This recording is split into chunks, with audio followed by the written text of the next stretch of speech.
Forgive me, you're tired, you're poor, you're huddled masses yearning to breathe free. The rabble refuge of your teeming shores, send these, the homeless tempest, tossed to me. I lift my lamp beside the golden door.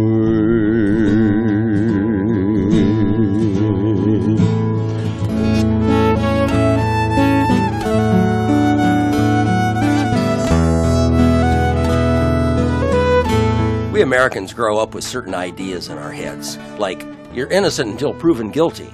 We have freedom of speech and religion, free elections, and on and on. These are part of our federal and state constitutions and our laws. They protect our rights as citizens of the United States. Many countries have similar protections, but there are also countries where a citizen has little or no rights. Their leaders can do any terrible thing they want, and the average person just has to suffer with it. The law of the jungle. So how did we get this system of protections? Well, you could say we fought for it, and we did at various times. But really it evolved bit by bit over more than 1,000 years. Hello, I'm Bill McCune, the writer and producer of Behind the Laws, a history of the creation of the United States and of Arizona, and the content of our two constitutions. Our title comes from a comment made by the late U.S. Supreme Court Justice Thurgood Marshall. He said, "Behind the laws, there are stories." In other words, our system of government, our laws, don't just happen out of nowhere. Laws and constitutional provisions are adopted in reaction to historical events. Our purpose here is to capture and share those stories, to offer perspective on the how and the why we became the state and the nation we are. To get a good idea of how this came about, let's look at the history of Great Britain. 2,000 years ago, 54 BC, the Roman leader Julius Caesar invaded southern England. At the time, the place wasn't much organized, mostly a lot of tribal societies scattered about. The Romans hung out for a while, but after 40 years they went home.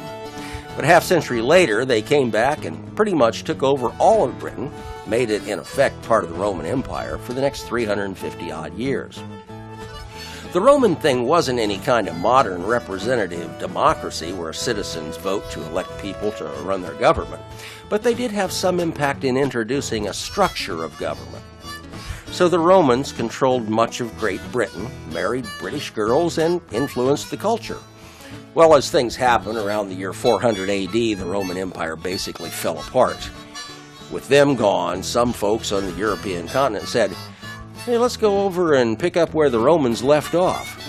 So around 450 AD, we saw the arrival of the Anglo-Saxons, mostly from the place we today call Germany.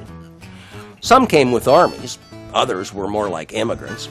Over the years, the Anglo-Saxons spread all over the British Isles, and as usual, intermarried and influenced the culture. And by around the year 800 AD, England had become a big sort of Anglo-Saxon place, but speaking English, not German. This period also saw the first real religious effort in England, as Pope Gregory sent a priest named Augustine to start Christianizing the nation and establishing the church. We mention 800 AD for a reason, for that was about when the British islands came under attack from Scandinavian plunderers called the Vikings. They were pretty mean guys, and maybe that's why the football team these days call themselves the Minnesota Vikings. The original Vikings made brutal raids in England and Ireland, killing huge numbers of people and burning churches and castles. But bad as they were, the Vikings seemed more about looting rather than about setting up governments. Of course, as usual, over the next 100 or more years, some of the Vikings settled there and became part of the landscape. By the year 1000 AD in England, society had become more organized. People were developing trades and commerce. Kings and the nobility class, the upper crust, were ruling larger areas, and significantly, the church had become an organized and powerful structure. But once again, trouble was brewing, this time from over in what we now call France. We've all heard of Normandy, that place on the French coast where in 1944 the Allies hit the beach during World War II. But 1,000 years ago, the people of Normandy were called the Normans, who were actually descendants of the Vikings. The Norman leader was named William, known later as William the Conqueror, a pretty brutal guy sometimes. Long story short, in the year 1066, his army and those of his allies invaded and conquered England yet again. William became the king, gave his supporters royal positions of power, that's the nobility, and in his effort to expand Christianity, pretty much put his own people in the high church positions. As the decades passed under Norman influence, we saw the crown, that means the king, and the feudal nobility become an established, mostly permanent, somewhat bureaucratic, and definitely powerful institution. And the same may be said of the Roman Church as structured in England. As with most of the earlier cases of being conquered, England did not become a French-speaking Norman country. The Normans became English-speaking Englishmen. Just two more quick developments to mention, and they're both about reforms. 100 years after the time of William the Conqueror, there was a king called Henry II. His contribution was to allow the emergence of a body of common law, a more structured legal system to replace the custom of feudal lords enforcing their own rules. The other event was in June of the year 1215, when King John signed the document called the Magna Carta. You see, the nobility, the barons, the dukes, the earls, etc., had come to enjoy a lot of special privileges over the years, but now they had a problem. They felt the king was infringing on their rights, as well as taxing and spending too much money on wars. They invited John to a meeting in the forest to discuss the problem. Actually, it was at sword point that they persuaded him to sign the document agreeing that there are laws protecting the rights of his subjects and communities, and that the king was bound to obey them. It is a cornerstone of the concept of democracy that would ultimately follow. Don't think that the Magna Carta was intended to protect the rights of the average Joe. Not at all. In those days, nobody gave a darn about the well-being of the peasants. The system was called feudalism. It was as if the king owned the entire country. He would give or loan huge areas of land to his friends and gave them fancy titles, barons, dukes, earls, the nobility. Down below them were the little guys who lived on the land and had to do all the work, farming, labor, or fighting in the nobility's little private armies. You really would not want to have been one of these peasants or serfs. It was a pretty crummy job. So the powerful, wealthy nobility in the year 1215 made King John sign the Magna Carta to protect their rights. I emphasize their rights. It said nothing about the rights of the average Joe. Average Joe basically had no rights.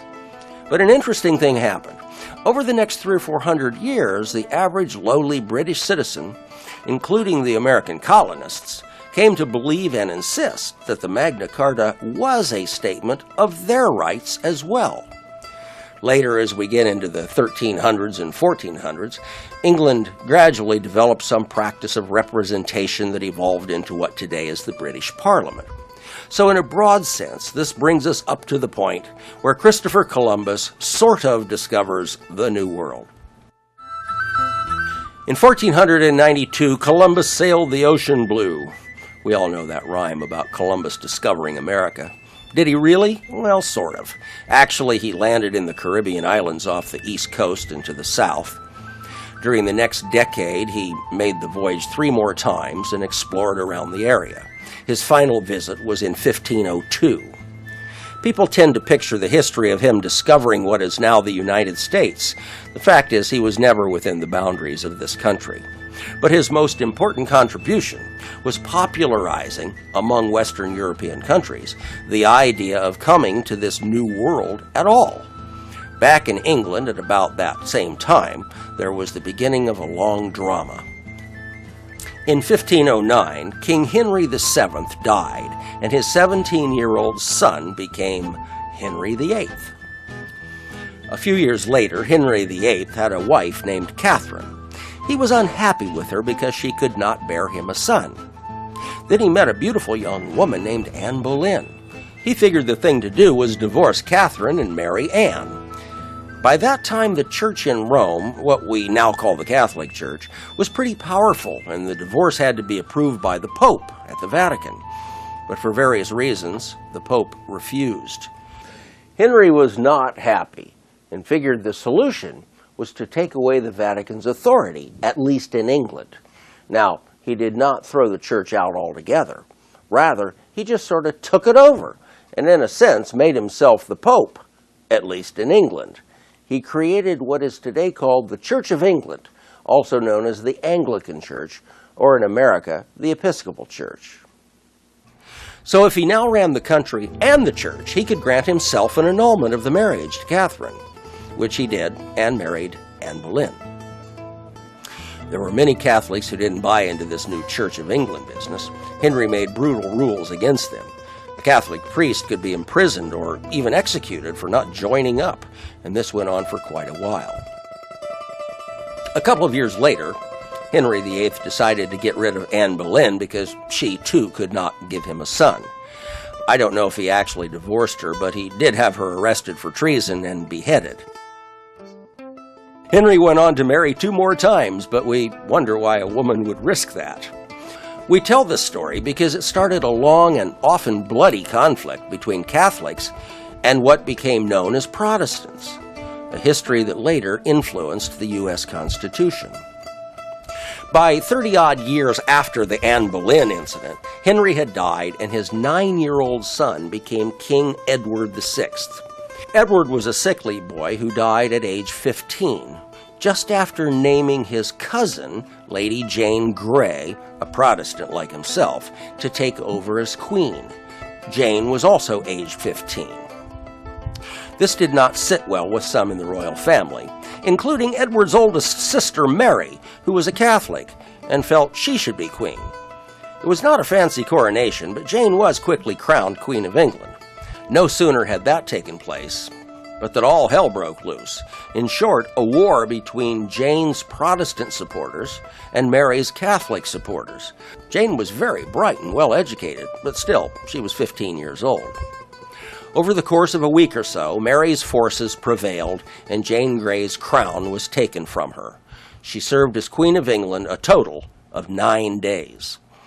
Mary became Queen Mary I and restored Catholicism as the preferred religion of England.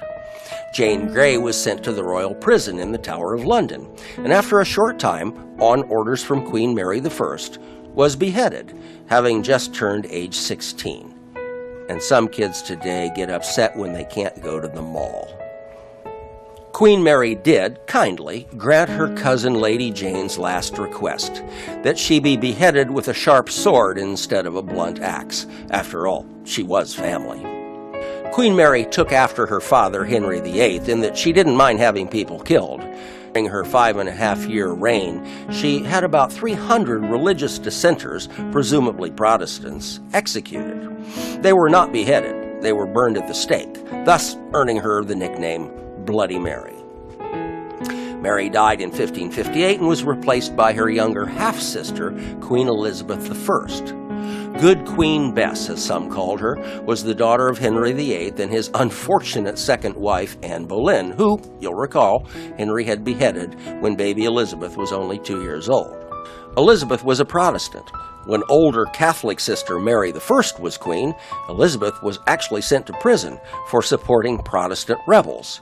As queen herself, Elizabeth turned the country back in the Protestant direction. But what's more important about Elizabeth I is that she reigned more than 44 years, brought stability and a national identity to England, and she did this without the brutal approaches of her sister and father. She also nurtured the arts and literature in what is called the Elizabethan era, which produced the likes of William Shakespeare. So if this program is supposed to be about the U.S. and Arizona constitutions, why are we talking about the family feuds of Old English royalty? There are a couple of reasons.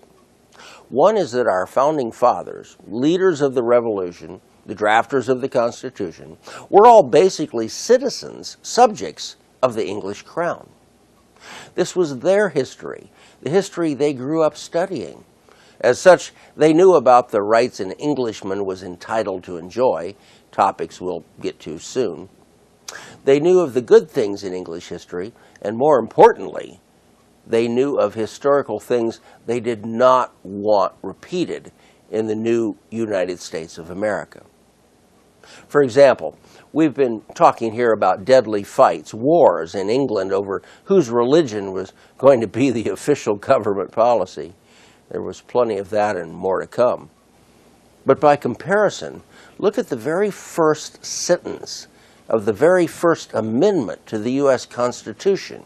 Quote, "Congress shall make no laws respecting an establishment of religion or prohibiting the free exercise thereof." It was as if to say the Founding Fathers knew their history and they'd had enough of that battling over religion business. That was not going to be part of the United States of America.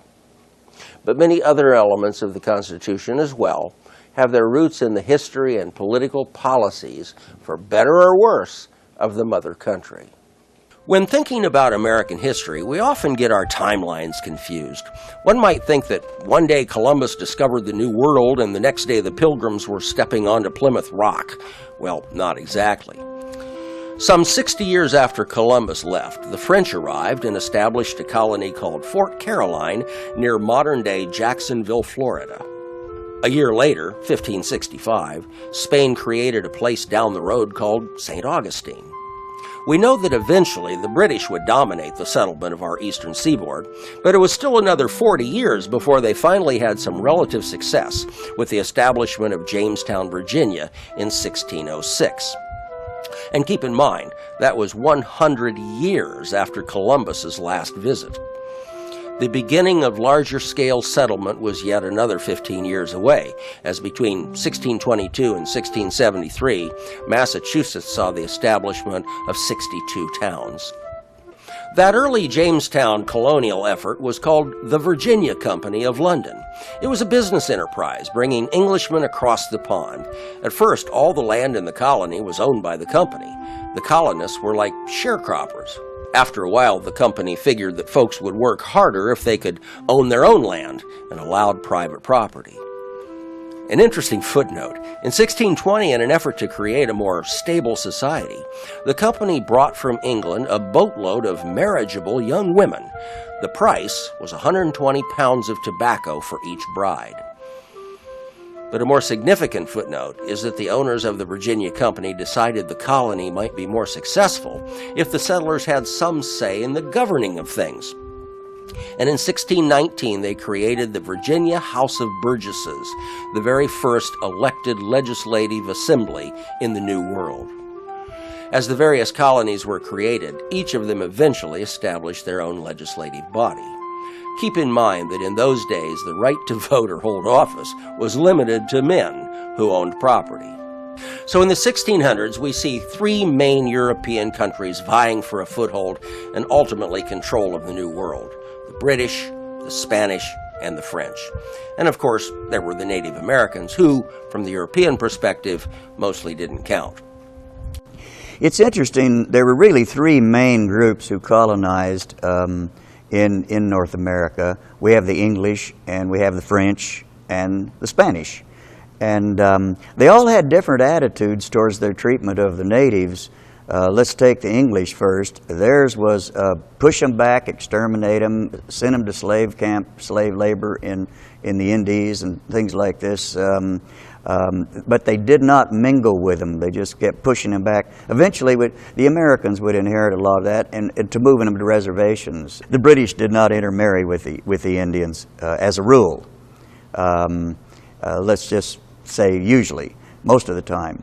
But the French, now the French were different. They were not really colonizers. They were the coureurs de bois, the runners of the woods. They were trappers and traders, and they actually didn't infringe on the Indians' life nearly as much as the British or the Spanish did.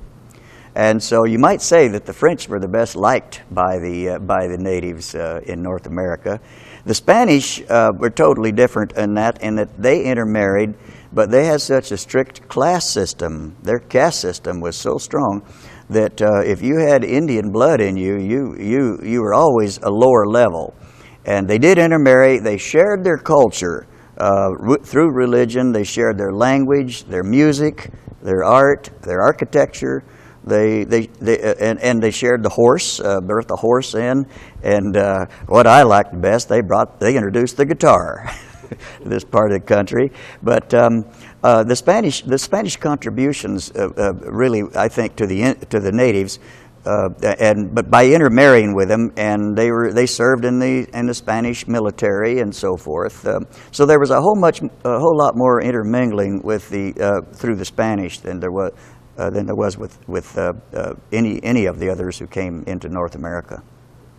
In the course of studying and researching this program, a couple of topics jump out as conflicts that seem almost never-ending. I think the modern expression is the elephant in the room, meaning the thing everyone is aware of but no one wants to mention. We've already mentioned religious conflict, but the larger, longer-lasting issue is slavery. So how did slavery in America begin? When did the first slaves arrive? It had its origin with the first English colonization of North America in Virginia around 1607, although it is reported that African slaves were brought to Spanish Florida as early as the 1560s. Most slaves were black and were held by whites, although some Native Americans and free blacks also held slaves. It is said that there were also a small number of white slaves, although we have not confirmed that. So we jump back across the pond in 1688 and find that they once again had a Catholic monarch, King James II. He was particularly unpopular with members of Parliament who, in the third year of James's reign, joined forces with a Dutch army to organize a revolution. An invasion was mounted, and in fairly quick order, he was sent packing into exile. Later, this became known as the Glorious Revolution. What's interesting, but not uncommon in that time and place, is that the revolution was planned and its army led by a fellow called William of Orange and his wife Mary, who just happened to be King James's own daughter and her husband, who were, of course, Protestants. Aside from religion, there were other reasons why James II was disliked by the Parliament. James was a big fan of an old concept called the divine right of kings. That view believed that God gave the king the absolute right to do whatever he wanted. In short, it was as if the king was God, and everyone else, particularly the pesky members of Parliament, had no authority to disagree with him. Remember, this was 450 years after the Magna Carta, and the people, especially members of Parliament, had long come to believe that they did have some rights. Well, after the Glorious Revolution, with the blessing of Parliament, William and Mary became King William III and Queen Mary II, jointly holding the monarchy. But this arrangement required their agreement to an act of Parliament called the English Bill of Rights, a phrase later borrowed by the United States. And the document itself was written in a format that was later partially borrowed by Thomas Jefferson in writing the Declaration of Independence. The first half of the document is a long list of complaints about the bad things King James II had done. Paraphrasing in more modern English, some of the complaints included, he has prosecuted people for merely complaining about things. He has levied taxes for his personal use without the approval of Parliament. He has, in time of peace, raised and paid a standing army, and forced citizens to house and feed them without approval of Parliament. He has disarmed good Protestant citizens while giving arms and employment to Catholics. He has interfered with free elections, demanded excessive bail. Illegal and cruel punishments have been inflicted, and he has required court defendants to pay fines and forfeitures before they were even convicted of anything. Sound familiar? Those are some of the specifics, but the most important impact is that it once and for all established that the real power rested with the Parliament, not the king. The second half of the English Bill of Rights goes back through those abuses and declares them all illegal from that point forward. As positive as those reforms were, there was another side to the story. For the next more than 100 years under English law, Roman Catholics could not purchase land, nor hold public office, nor seats in Parliament. They could not inherit property or practice their religion without incurring civil penalties, and Catholics could not own a firearm. So after the first 100 years of real colonial settlement, how were things going? Well, what had been going on in the colonies from, say, 1630 to 1730 was they really were developing and establishing institutions of government, population-based, business institutions. They were becoming kind of their own little world that could live independent to some degree from the mother country. And in that period of time, you had generations developing who were born in the colonies. You had Americans being born, not just transplants from England or from the Netherlands or France. And that, coupled with the institutions, started giving people a sense that they were Americans and not just subjects of the crown. The question is, what did the British do that ticked off the American colonists so much that we had to have a revolution? The first problem began in 1733, and it had to do with rum, the most popular alcoholic beverage of the colonies. Rum is made from molasses, a syrup that is made from sugar cane. Rum was manufactured in New England, where sugar cane does not grow. So the distillers in such places as Boston bought their molasses from places like the British West Indies, meaning Jamaica and Barbados, and also from the Spanish Caribbean and some French Caribbean possessions. Here is a perhaps oversimplified diagram of how the supply system worked. The sea captain, starting in Boston, loaded up his ship with a lot of cheap rum and sailed to various places in Africa. There they traded the rum for slaves, who were supplied not only by white European slave traders, but also by black African tribal leaders who would kidnap members of other tribes and sell them into slavery. Usually around 1760, 110 gallons would get you a human being.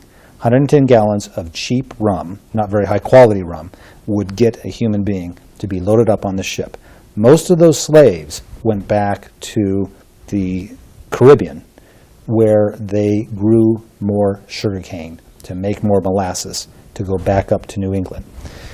The ship then sailed to the Caribbean, where the sugarcane plantations were. The demand for new slaves was constant, as working the fields growing and harvesting sugarcane was brutal work. And what the Molasses Act said of 1733 was the colonials basically in New England, but also other colonies, could only get their molasses from the British possessions, which would be Barbados and Jamaica.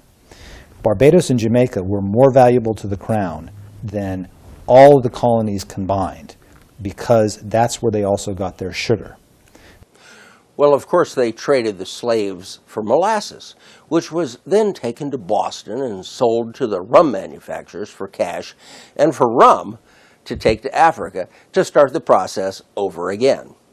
Now, England, which in effect owned the colonies, didn't like this deal because they were not dominating the molasses business. Remember, there were those Spanish and French islands and plantations as well. So in 1733, the Parliament in London passed the Molasses Act that basically said the New England rum makers could not buy their molasses from the Spanish or French, but only from the British West Indies, meaning only from Jamaica and Barbados. This law, one could say, ticked off the Americans, but they quickly developed ways to get around it. Getting the molasses became a bit of a problem because what was happening was that the amount of molasses that colonial rum industry needed could never be supplied by the British West Indies, which would be Jamaica and Barbados. There was only a fraction that those could provide. So what the colonials were doing was buying the molasses from the Spanish and from the French and other parts of the Caribbean, mostly the Spanish Caribbean. All right, what happens then, see, the Molasses Act of 1733 was designed to prevent that And it didn't really work, and it was all brought in through petty bribery and graft and corruption, which allowed industry to continue going. And smuggling.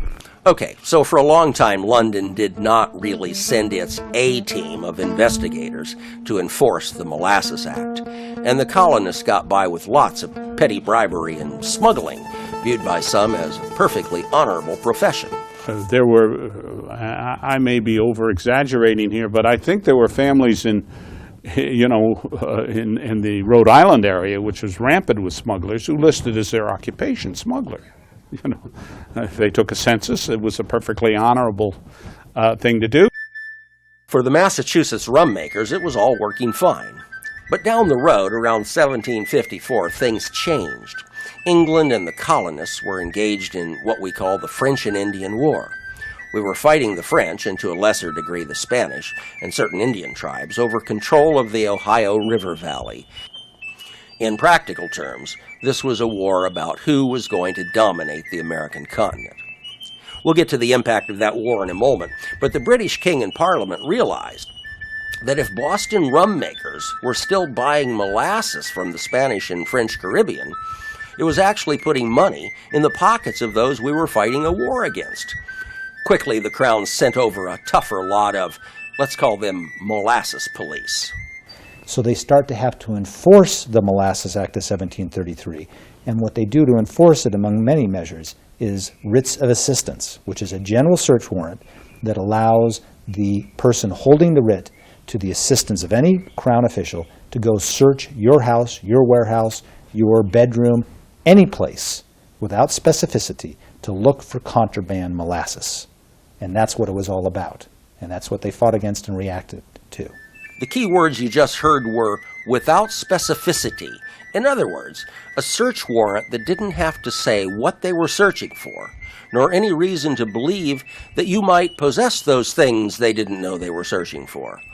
This colonial experience is what later led to the Fourth Amendment to the U.S. Constitution, which reads, "The right of the people to be secure in their persons, houses, papers, and effects against unreasonable searches and seizures shall not be violated, and no warrants shall issue, but upon probable cause, supported by oath or affirmation, and particularly describing the place to be searched and the person or things to be seized." So you see, our protections against unreasonable searches all began because the colonists liked their rum. But let's get back to the French and Indian War. We won't go through the battles, but there were some factors that would shape our later success in the Revolution. Well, the interesting thing about the French and Indian War, which was in Europe actually called the 7 Years' War, for one thing, people don't realize it was probably actually the first world war. It was fought on a global scale, which is the one small part of it was the French and Indian War that happened in Americas. The first thing is our American military, George Washington, for instance, they gained their training as military leaders in the French and Indian War and their competence as commanders, which meant by the time of the Revolution, they were of age to take over command and knew what to do to form an army. So you see, at the American Revolution, Washington and his colleagues had a real advantage from their experience in the French and Indian War. Well, the war was won. England would be the dominant player in the New World. But as it turned out, not everyone was happy, especially not the American colonists who had joined up and fought. After the peace treaty was signed, King George III issued a proclamation which by today's standards might well make sense. His approach was to order, at least for the time being, that the colonists could not infringe or migrate and settle on Indian lands west of the Appalachian Mountains. Nor could colonists or land developers even purchase land from Indians. London argued that they wanted an organized, regulated, peaceful approach to dealing with the Western tribes, reconcile them to British rule, and avoid future hostilities. The king, with the Royal Proclamation of 1763, basically said to the former soldiers, "Thanks, boys, for all your fighting and dying. We now own that great land in the Ohio Valley and beyond, but you're not allowed to go settle there." You can imagine how well that was swallowed in 1763. Okay, what I think you have to understand is that the end of the French and Indian War meant that the American colonists no longer felt dependent upon Great Britain for defense. They had defeated the major European power that had kind of restrained their expansion westward, the French. It now looked like that there was new opportunities across the Appalachian Mountains, that there was no reason anymore for the American colonists to worry quite so much about their dependence upon Great Britain. They also felt that having participated in that war, that they were equals now, that they were kin with the empire, that they were not subordinates, they were not children anymore. The next year, 1764, George III and the Parliament in London began some actions that, to the colonists, added insult to injury, or more likely added injury to injury. In short, he said, "We fought this war over there in your neighborhood for the benefit of you so-called Americans, and it left us with a lot of financial debt, so we think it's only fair that you should pay for it." Of course, he didn't mention that the French and Indian War was just part of a much larger conflict known as the 7 Years' War, which England had been fighting all over Europe. So Britain began to impose on the colonists certain new taxes, as well as certain new laws. Some at first may not have seemed all that offensive. For example, the Sugar Act. The Sugar Act of 1764, the purpose of it was to try to work with the colonials a little bit and relieve some of the burdens of the Molasses Act of 1733. Remember, when you're talking about molasses and sugar, you're really talking about the same thing. It's the same commodity. And the idea behind it was to allow for Crown enforcement, but to kind of relieve some of the tariffs. So it was the idea to bring them in. And as we go through these different acts of parliaments, you get the Sugar Act, the intolerable, all the way to the Intolerable Acts. What you basically have is they're a reflection of what's going on in Parliament at the time, and the British government trying to figure out how best to deal with the colonial problem.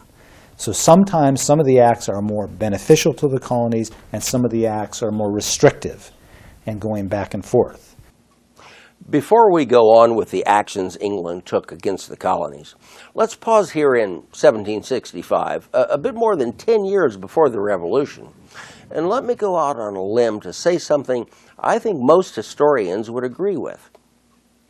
If at that point in time, the British Parliament and King George III had been a little wiser, used better judgment, if they'd had a better understanding of who these Americans were, and especially if George and the Parliament had started to make more thoughtful decisions, there may not have been a revolution.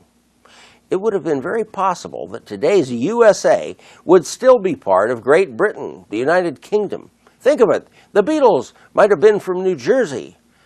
But the Brits had other priorities in mind. At first, it was all about money. England was in a poor financial situation, and they saw the colonies as a source of new tax revenues, a cash cow, if you will. Later, their mistakes were about wanting to punish the Americans. Let's look at the list. The year after the Sugar Act was passed, the Parliament came up with another one that started making important enemies. The Stamp Act was also very interesting because it really showed how Britain was beginning to encroach on the lives of individual people. The Stamp Act is called the Stamp Act, and of course it applied to stamps, postage. But it also applied to pretty much everything that was printed, from newspapers all the way down to playing cards, because they were all supposed to be printed on stamped paper that had the tax paid. Now this is part of the things that start radicalizing certain people, most notably Benjamin Franklin, because his job was, he was a publisher. So now every time Benjamin Franklin wanted to publish something, he had to do it on stamped paper. And so Benjamin Franklin, who, by the way, also, given the fact that he was a pretty thrifty guy, was the postmaster general for different colonies and later the whole colonies, a position he later lost. So he is intricately involved in all this stuff, and it's part of what begins the process of leading him, an establishment guy, to revolution. The Stamp Act of 1765 caused such rioting, boycotts, and threats of revolution in the colonies that Parliament repealed it the next year. At about the same time, they passed the first Quartering Act. This required colonial governments to pay for housing, feeding, and supplying British soldiers. Some colonial assemblies refused to abide by the act, so to show some muscle, the British decided to make an example of New York and disbanded its legislature. Well, Britain insisted it still needed more tax revenue, so the next year they passed the Townshend Acts of 1767, named after Charles Townshend, the Chancellor of the Exchequer. That would be like Parliament's treasurer. The new law charged customs duties. That is a tax paid to England on products imported from England arriving in the colonies. Among the things so taxed were glass, lead, paint, paper, and tea. American colonists, as one might expect, again organized a boycott, not only of those products. Massachusetts was the hotbed of resistance to these laws. Boston merchants in particular promoted the boycott. They persuaded their colonial assembly to send a letter out to all the other colonies, urging them to join the resistance and spread the word. London retaliated by dissolving the Massachusetts Legislative Assembly. With their legislative representatives sent home, angry citizens turned to mob activity. So the Crown, in October 1767, sent 4 regiments of British soldiers to effect a military occupation of Boston and to help enforce the taxation on glass, lead, paints, paper, and tea. As one might imagine, things went downhill from there. Scuffles between citizens and soldiers were common, and things came to a head on March 5th, 1770. In Boston, a fairly large group of men were holding what today we would call a protest rally. Perhaps 50 feet away stood a company of armed British soldiers monitoring the situation. As yet, there had been no physical altercation between the two groups, but surely the young Bostonians loudly chanted slogans and taunted the soldiers. Suddenly, the British unit opened fire, killing 5 protesters. 3 died there, 2 others later from wounds. It was immediately called the Boston Massacre and significantly fanned the flames of colonial resentment. The funerals were reportedly organized as great patriotic demonstrations. 9 soldiers were tried for murder. Ironically, their very effective defense lawyer was John Adams, soon to be a leader of the Revolution and destined to become the 2nd President of the United States. Of the 9 soldiers charged, 7 were acquitted. 2 were found guilty of manslaughter, punished, and tossed out of the British Army. It is said that at the trial evidence was presented that amid the noise before the shooting, it was a colonist who loudly yelled, "Fire!" The soldiers thought it was an order from their captain. It was not. In London, the King and the Parliament were surely frustrated by the direction of events. British public opinion may have come into play as well. 5 weeks after the shootings, the Parliament repealed most of the Townshend Acts. Well, if Boston Massacre is a famous colonial phrase, then Boston Tea Party is even more so. The one part of the Townshend Acts that was not repealed was the duty, the export tax on tea. It's been suggested that the English government left that in place just to save face after repealing everything else. To the colonists, it wasn't a big deal compared to what was to happen next. England had a royally chartered business concern called the East India Company that traded around the world and with the colonies.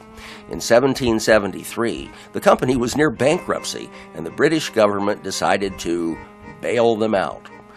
So Parliament passed the Tea Act that, 1, gave East India Company a complete monopoly on all tea exported to the colonies, and 2, gave East India a complete exemption on the export tax, even though all other private shipping companies had to pay the fees. Why would the colonists care about this? Well, the big issue was that under this new law, tea in the colonies could only be sold by the East India Company through merchants who worked for them. In other words, regular colonial stores were no longer allowed to sell tea. It put them out of the tea business. Still, if a colonist did buy some tea at the East India store, he had to pay an external tax on his purchase, meaning tax revenues that went directly to London. This British policy on tea pushed many American merchants in New York, Philadelphia, Charleston, and, of course, Boston in the direction of revolution.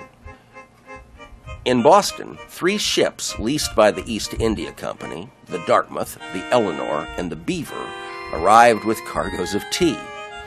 Well, on the night of December 16, 1773, some Boston colonists said to be dressed as Indians boarded the ship and dumped the tea overboard.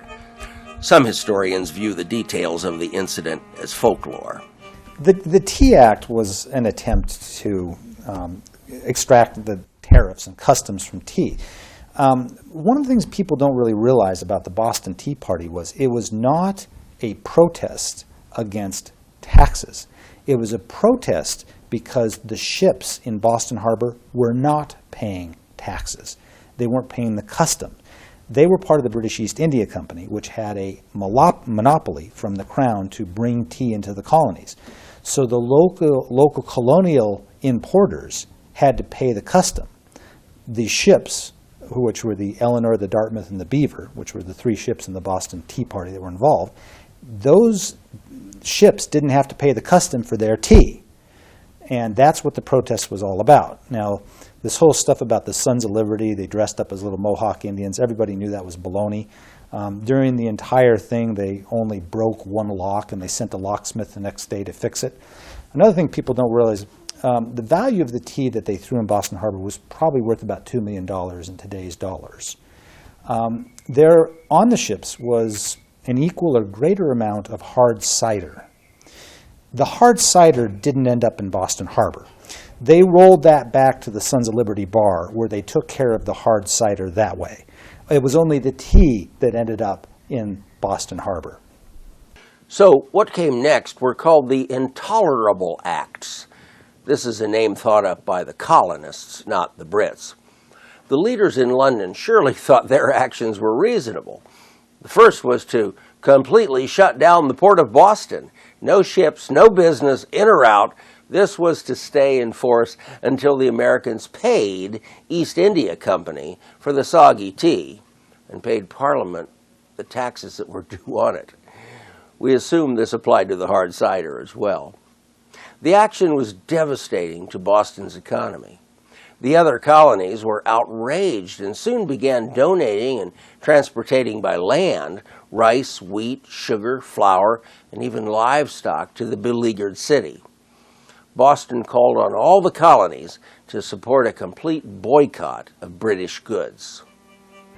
A short time later came the Massachusetts Government Act of May 20, 1774. With this, the citizens lost their right to elect delegates to the Massachusetts legislature. The Crown got rid of those messy elections. Representatives would simply be appointed by the governor, who, of course, was appointed by the king. And then they also forbade town meetings, which had developed over decades, that this was the way in which the Americans at Concord or wherever the town meetings, the various villages all around there, the Massachusetts Bay Area, that they were forbidden. In addition, all local officials and local judges would be appointed by the governor. And in the near future, all members of juries were to be chosen by the local sheriff. And a couple of other things. If a British official was accused of a serious crime, they could be sent back to England to make sure they got a fair trial. Of course, that's ironic, remembering that the British soldiers charged with murder in the Boston Massacre were, for the most part, acquitted. There was also a new Quartering Act. This one required colonists to house and feed British troops in their private homes. Of course, this anger over quartering soldiers later became the Third Amendment to the U.S. Constitution. But also related is that many colonists objected to the presence of a full-time standing army in the colonies. What a lot of people don't realize is that the greatest fear of the founding generation, the framers of the Constitution, was the fear of a standing army. They would be horrified and deeply frightened by the military that we have today. Their example, what they wanted to protect against, was Julius Caesar marching in with his legions, crossing the Rubicon to overthrow the Roman Republic. That was their greatest fear, and that's what's reflected in the Third Amendment. Keep in mind that from the colonist point of view, the British Army wasn't there to protect them from some foreign enemy. They assumed the British Army viewed them as the enemy. And there was one final bit of insult called the Quebec Act, which, among other things, proposed to give the French, whom they had recently defeated in war, large territories of land west of the Appalachians, which was denied to the colonists. The Americans saw this as a British attempt to get the colonists back at war with the French and the Indians. We have posed the question, what did the British do that ticked us off so much? Well, now we know. And taking all this into account, these English citizens, known as colonists, made one final point. The actions of the Crown and Parliament were a violation of their freedoms granted by the British Bill of Rights of 1689. It was all coming to a head. And there's one more interesting footnote. We've all heard the phrase taxation without representation, implying that the colonists were being taxed but had no elected representatives in the British Parliament. Was that true? Yes, it was. But the British had an answer to that charge. And the best way to explain it is to think about the modern-day computer games and the make-believe concept we call virtual reality. The leaders in London said the members of Parliament, duly elected in England, care about the colonies and are taking good care of you. Therefore, and this is the phrase they actually used, you have virtual representation in Parliament. Like the computer games, it was a make-believe world. Well, if we couldn't serve in Parliament, the colonists concluded, they would create their own. So in September 1774, some 56 delegates from 12 of the 13 colonies met in Carpenter's Hall in Philadelphia and held what became known as the First Continental Congress. The main agenda of the First Continental Congress was about economic matters. In short, asking the king and Parliament to repeal the intolerable acts and treat them more fairly. They sent to London a petition to that effect. So about 8 months later, in May of 1775, they held the Second Continental Congress. Now, there were still colonial leaders who did not want to break with England, who still hoped for a settlement. In fact, the revolutionaries were likely a minority. A lot of people didn't support the move towards revolution. John Adams later on estimated that a third of the population was for revolution, a third of the population opposed the revolution, a third of the population just put their finger to the wind and saw which way it was blowing. I think a lot of people in the in the North American colonies really viewed themselves as part of the British Empire, that they benefited from the empire, they benefited in terms of their own trading relationships, in terms of their status, in terms of how they viewed themselves. And you have to remember, a lot of the American colonists who ended up supporting the revolution at first identified very closely with this British Empire. George Washington, for example, was always frustrated over the fact that he never could secure a commission in the British Army, that he continued to be a colonel in the Virginia militia. So there are a lot of people who see nothing wrong with what's going on, who do not see their rights as being compromised, who do not view themselves necessarily as equal Englishmen, or who benefit from the imperial relationship. They have no reason to get involved in this, and they see, in fact, a war against the empire as perhaps a revolutionary war in other ways, a war against property, a war against their landed interests in places like the Hudson River Valley. So there are lots of people who say any conflict with Great Britain may bring in its wake other chaos, other tension, other stress that may disrupt the world that they've grown very comfortable with. But even before the Second Congress met, there had begun a certain amount of shooting. An increased number of British troops arriving were finding themselves in conflict with various makeshift local militias. Of course, the most significant such conflicts were a month earlier, in April 1775, the battles of Lexington and Concord, which marked the beginning of the Revolutionary War. It is important to note that at that time, the colonial revolutionaries did not have an army. You could say the Americans at the Second Continental Congress in May 1775 began preparing for war, but in reality, the war had already started a month earlier. On April 14, British General Thomas Gage, whose troops occupied Boston, received approval for a plan to arrest the key colonial leaders and confiscate the militia's weapons, which he believed were being stored in Concord, Massachusetts. On April 16th, he sent a scouting party out toward Concord to see what they could learn.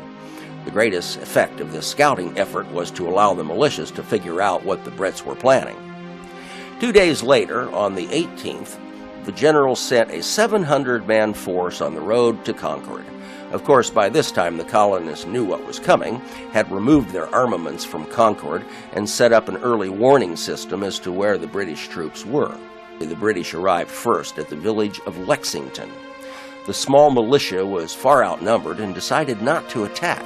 Still, a shot rang out and the British opened fire, killing 8 Americans and wounding 10. The British Army moved on to Concord and began searching for the militia's weapons. Now, the colonists stayed under cover. They knew the English wouldn't find much anyway. But what the militia was really doing was waiting for another nearby militia to arrive as reinforcements, which it did. Finally, the Americans engaged the British, inflicting casualties, and took some themselves. Then they pulled back and allowed the army to leave. The colonists had made the point that they could stand up and fight. But the day wasn't over. Letting the English leave, whether intentionally or accidentally, worked out well for the Americans. For all during the British long march back toward Boston, local militias hidden in the trees fired on the retreating troops. In total, the Massachusetts militia lost 50 killed, 39 wounded, and 5 missing. The day, and especially the long march home, cost the British 73 killed, 173 wounded, and 26 missing. The fighting at Lexington and Concord proved to be the opening battle of the American Revolution. In May, the Second Continental Congress, again in Philadelphia, urged each colony to set up and train its own militia. And in June 1775, they voted also to establish an actual Continental Army. The unanimously selected commander-in-chief was to be George Washington of Virginia.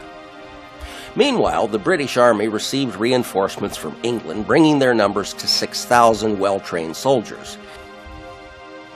And in mid-June 1776, there was developed a plan to send a force from the city to track down and destroy those rebels once and for all. The colonial commanders decided their best defense would be at the top of a place called Bunker Hill. They went there and started building fortifications. The British arrived and began an attack. The American commanders ordered their troops not to shoot until the Brits were very close. Thus, it would seem, came the phrase we've all heard, "Don't shoot until you see the whites of their eyes." That approach worked very well, but the much larger British force attacked Bunker Hill 3 different times. Eventually, when the Americans ran out of ammunition, they retreated, and the British claimed victory, sort of. The battle cost the Americans 115 killed, 305 wounded, and 30 captured. But the British cost was immense, 226 killed and 828 wounded, totaling 1,054 casualties. It was a hollow English victory. With the recent fights at Lexington and Concord, and the Battle of Bunker Hill in progress, it was obvious that a Revolutionary War was a reality. In the Congress, it was decided that America should declare its independence from Britain and outline the reasons why. In reality, the idea of sending to George III a formal written declaration of independence was not viewed as anything particularly important. Perhaps we were just going to throw the Brits out and establish a new country. Still, the writing of such a declaration was assigned to a committee, but the primary work was primarily done by a young man from Virginia named Thomas Jefferson. All Americans have heard of the Declaration of Independence, and most have seen photographs of the original handwritten document with the signatures below.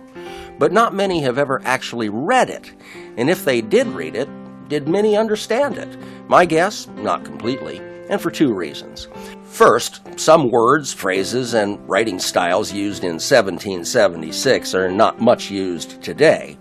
But more important, many of the abuses of George III in Parliament are listed with slightly vague descriptions. They refer to a type of abuse, but don't outline the specific incident that took place. To make things more clear, we have, in effect, translated parts of it into more modern, common English. And note that virtually all of the British actions that led to the Revolution occurred only during the 20 years before the Declaration. And the real clinchers came during the previous 5 years, especially the Intolerable Acts. During the earlier 125 years of British rule, there hadn't been all that many problems. Depending on how you count, the Declaration includes about 25 complaints, but some of them seem redundant or repetitious. We won't cover all of them, but the first batch focuses on the king replacing representative government with a tyrannical authority. Among them were rejecting legislation proposed by the colonies, but more drastic was him dissolving colonial bodies of representation, certainly referring to the elimination of the Massachusetts legislature. There was the matter of the courts, the king interfering with the objective judicial process, more specifically, as noted earlier, making judges dependent upon him for their jobs and salaries. In other words, judges were appointed by the king in London. The king is a tyrant because he keeps standing armies in the colonies under his direct command during times of peace, and he makes the military power superior to the civil government. This refers to many incidents, but most notably the military occupation of Boston. And he forces the colonists to support the military presence through increased taxes. Remember the Stamp Act, the Townshend Act, and others? It was all about money. The next batch is aimed at the British Parliament. Subjecting colonists to legislation without our consent or even considering our input. This is the without representation part of the taxation without representation slogan. And recall the British answer that you have virtual representation because we care about you. Requiring us colonists to house and feed British troops in our homes. This, of course, refers to the Quartering Act. The king shut off our trade with other parts of the world. The best example here is the closing of the port of Boston. Imposing taxes that don't benefit us. The revenues from duties and taxes on tea were shipped back to England. Taking away the trial by jury. Among other things, this relates to the king and the Parliament's idea that jurors be selected by the whim of the sheriff, and basically forbidding further legislation by colonial governments. In short, that was a matter of taking away citizen representation and putting all power in the hands of the crown. He sent the British military to attack colonists, the 700 soldiers sent to Lexington and Concord. And the final one we'll mention is that George III's Navy had a practice of kidnapping American sailors and forcing them into British military service. All we can say is, that's true. Well, I don't know for sure that a copy of the Declaration was actually sent off to London, and it doesn't matter. Remember, the document wasn't asking the king to reform his ways. It was saying, it's too late. We're done talking. We're now independent. Bring it on. We're going to come back to the real significance of the Declaration of Independence in a bit. But first, let's go back and recap the rest of the battles of the war following Bunker Hill. The British scurry back into Boston.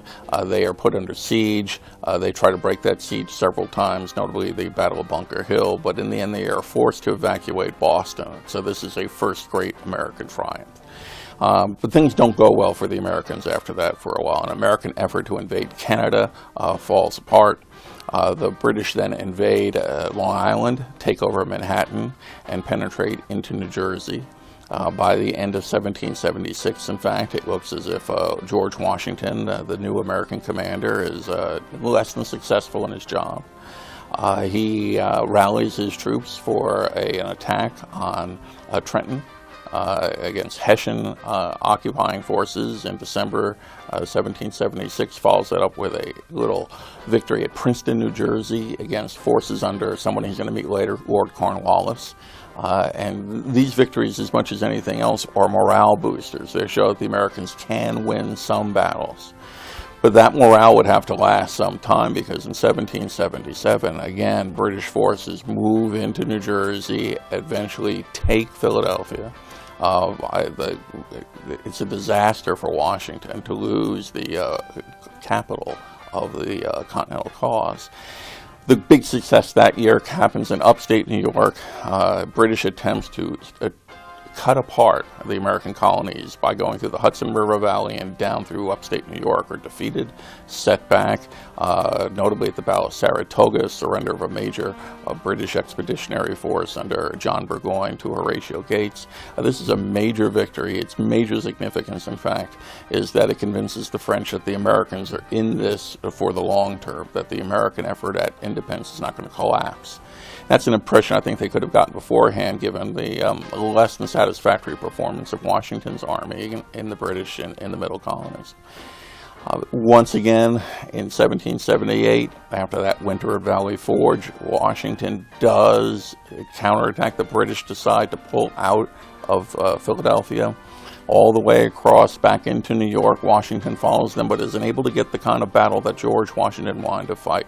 Washington, for all this talk about American colonists lying behind trees and fences and rocks, Washington wanted his army to fight a European army in the field. That's one of the reasons he had Baron von Steuben come to Valley Forge in the first place, was to have a European-style army. Tried to wage that kind of battle at Monmouth. It didn't quite come off, and so it was at best a half victory for Washington. Perhaps his best battlefield performance until 1781, however. Then the British decided that the best place that they could get Loyalist support was to invade in the South. And so they go through Georgia, South Carolina, penetrate through the Carolinas. Again, Lord Cornwallis is playing a major role here. Eventually, however, revolutionary forces rally, drive the British northward. The British come north towards Virginia. Washington, whose forces were actually at Rhode Island at this time, now joined by French forces, hurry down to Virginia to try to cut the British off. The French Navy, which is going to be located somewhere else fairly soon, is also allowed for the moment to come down and seal off the British at a place called Yorktown. The American victory at Yorktown, October 1781, is decisive in that it convinces the British that this war isn't worth it. It did not by any means destroy Great Britain's ability to fight. Rather, the British reassessed what they were doing, and they began to think in terms of their global interests. It was probably better to let the Americans go while they continued to fight their wars against the French and the Spanish. And so in that sense, the American Revolution, while a tremendous gain for the Americans, is but a momentary setback in the building of the British Empire in the late 18th century. Let's return for a moment to the Declaration of Independence. We saw the list of complaints that started the war. As noted, with the war won, the problems with George III didn't matter anymore. But you see, the list of complaints wasn't the most important part of the Declaration anyway. The period surrounding the Revolution was known as the Age of Reason and the Enlightenment. It was a new way of thinking. The superstitions of the Middle Ages were rejected. Man could pursue knowledge and science without fears of being labeled a heretic or being burned at the stake. But even more important, it was the beginning of an open society where people were free to pursue individual happiness and liberty. Listen to Jefferson's second paragraph.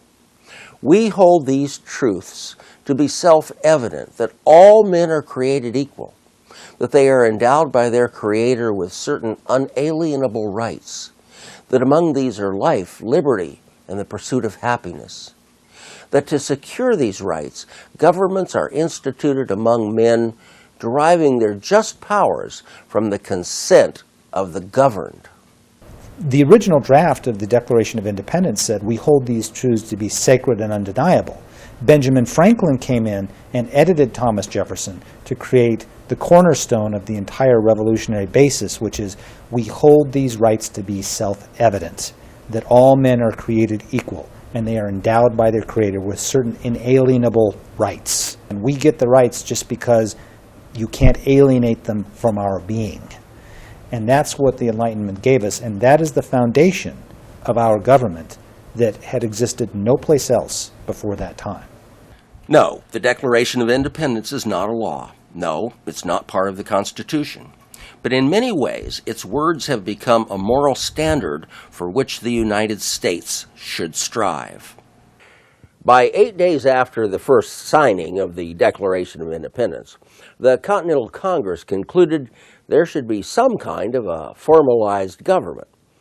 A committee had been appointed and on July 12 submitted a 13-part proposal to be called the Articles of Confederation. It would be a simple matter of approving a new government structure and getting on with the business of the United States and the Revolution. A simple matter. Wrong.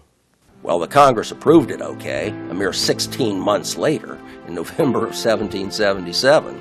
But the big problem lay in the language of the last of the 13 articles, which said that before going into effect, the document had to be ratified by every single state. Not only that, but the articles could not be amended or modified without approval of the Congress and approval of the legislature of every single state. It was an all-or-nothing deal. Finally, on March 1, 1781, almost 5 years after receiving the proposal, the Articles of Confederation went into effect. Probably the biggest cause for the long delay was some people's basic distrust of government. I may be wrong on this, but there was a guy from South Carolina by the name of Gadsden who early on, and I'm talking in the 1760s, said we're all Americans. And then when he was afraid of a strong central government, he said, I don't want anybody, and this is what led to the Articles of Confederation, which was really a league of 13 states. He said, I don't want anybody fooling around with the rights of my native country, South Carolina. There was no president or chief executive. What powers existed lay with the Congress. A state could send from 2 to 7 members, but that wasn't important because each state only had 1 vote. Passing anything required 9 of the 13 votes. That's about 69%. Members of the Congress were elected for 1-year terms, and they were term limited. You could serve no more than 3 years out of any 6-year period. The Confederation was officially described as, quote, a league of friendship for common defense. It says each state shall maintain its own delegates, which seems to mean that the salary, travel, and expenses of a member of Congress had to be paid by his own state legislature. Article 2 of the Confederation reads, quote, each state retains its sovereignty, freedom, and independence, and every power, jurisdiction, and right which is not by this Confederation expressly delegated to the United States in Congress assembled, end quote. The language is similar to the later 10th Amendment to the U.S. Constitution, and it's about states' rights, but an unspoken meaning was about slavery. I'm going to take up that subject in 1777. Foreign affairs was in the hands of Congress, as was the conduct of wars. Defense and war expenditures would come from a common treasury, and what national taxation there was would be apportioned based on the value of a state's land and buildings. And that seemed to be one of the problems. The Confederation was not raising enough revenue to pay for what government they had, limited as it was. But there was a solution. By winning the Revolution, the Americans now owned and controlled all that land out west of the Appalachians. And the easiest way to raise money was to start selling land. It was sold to our citizens for $1 an acre, which sounds like a horrible bargain, but really was quite expensive in terms of that.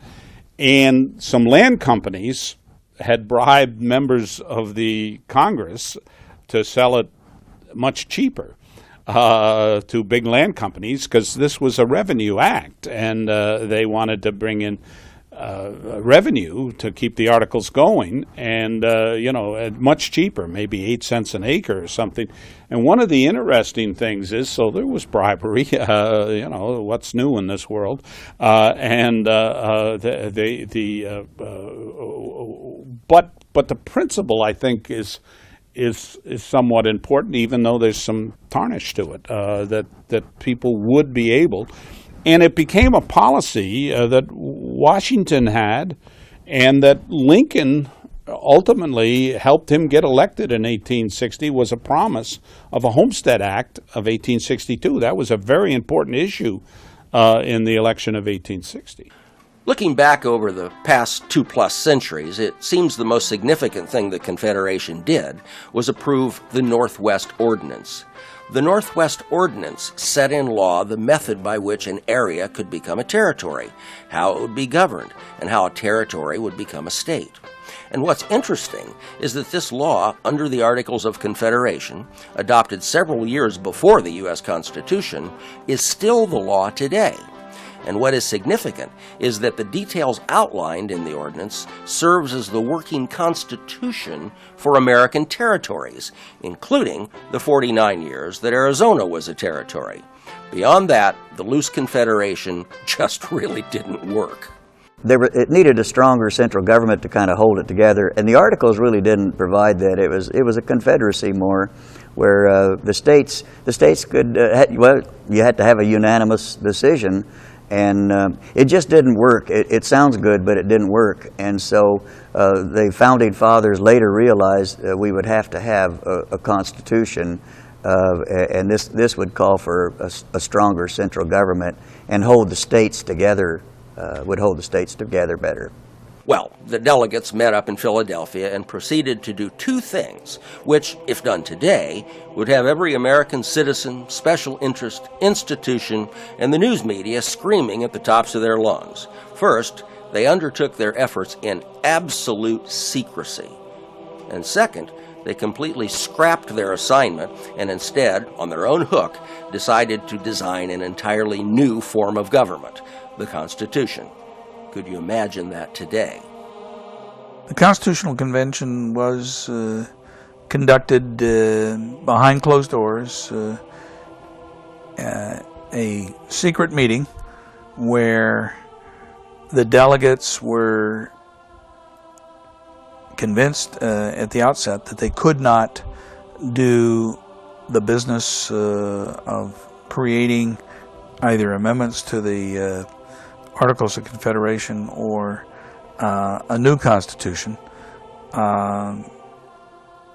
in the open, with newspaper reporters coming in and out and citizens coming in and out.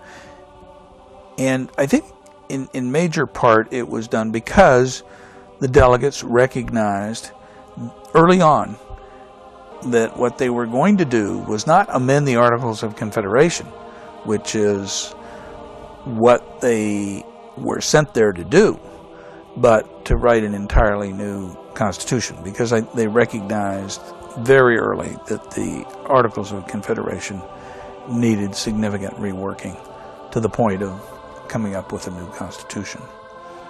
There were political figures of that time whose names we know today. Two of the members of the Constitutional Convention became presidents of the United States, George Washington and James Madison. Two of the leading lights, the second and third presidents of the United States, were not there. Interestingly enough, John Adams, who became the second president, was ambassador to Great Britain in 1787, and Thomas Jefferson was ambassador to France. The members of the convention were the leading lights of the states that they represented. Among those who I think were recognized as major contributors to the Constitutional Convention and the end product were Gouverneur Morris from Pennsylvania, who was given the credit for drafting the final draft of the Constitution, and as one of the members of what was called the Committee on Style, clearly had a major role in bringing together the disparate resolutions and disparate parts that had been presented to the convention. Some other contributors are mostly anonymous. James Wilson, also from Pennsylvania, considered one of the brightest, and perhaps the brightest, of the members of the Constitutional Convention, was instrumental in, before the product was presented to Wilson's committee, the Committee on Style, bringing things together on what was called the Committee of Detail. There were no substantive committees in the sense that we think of them, like a committee to consider the executive in a branch, and a committee to consider the judiciary, a committee to consider the legislative branch.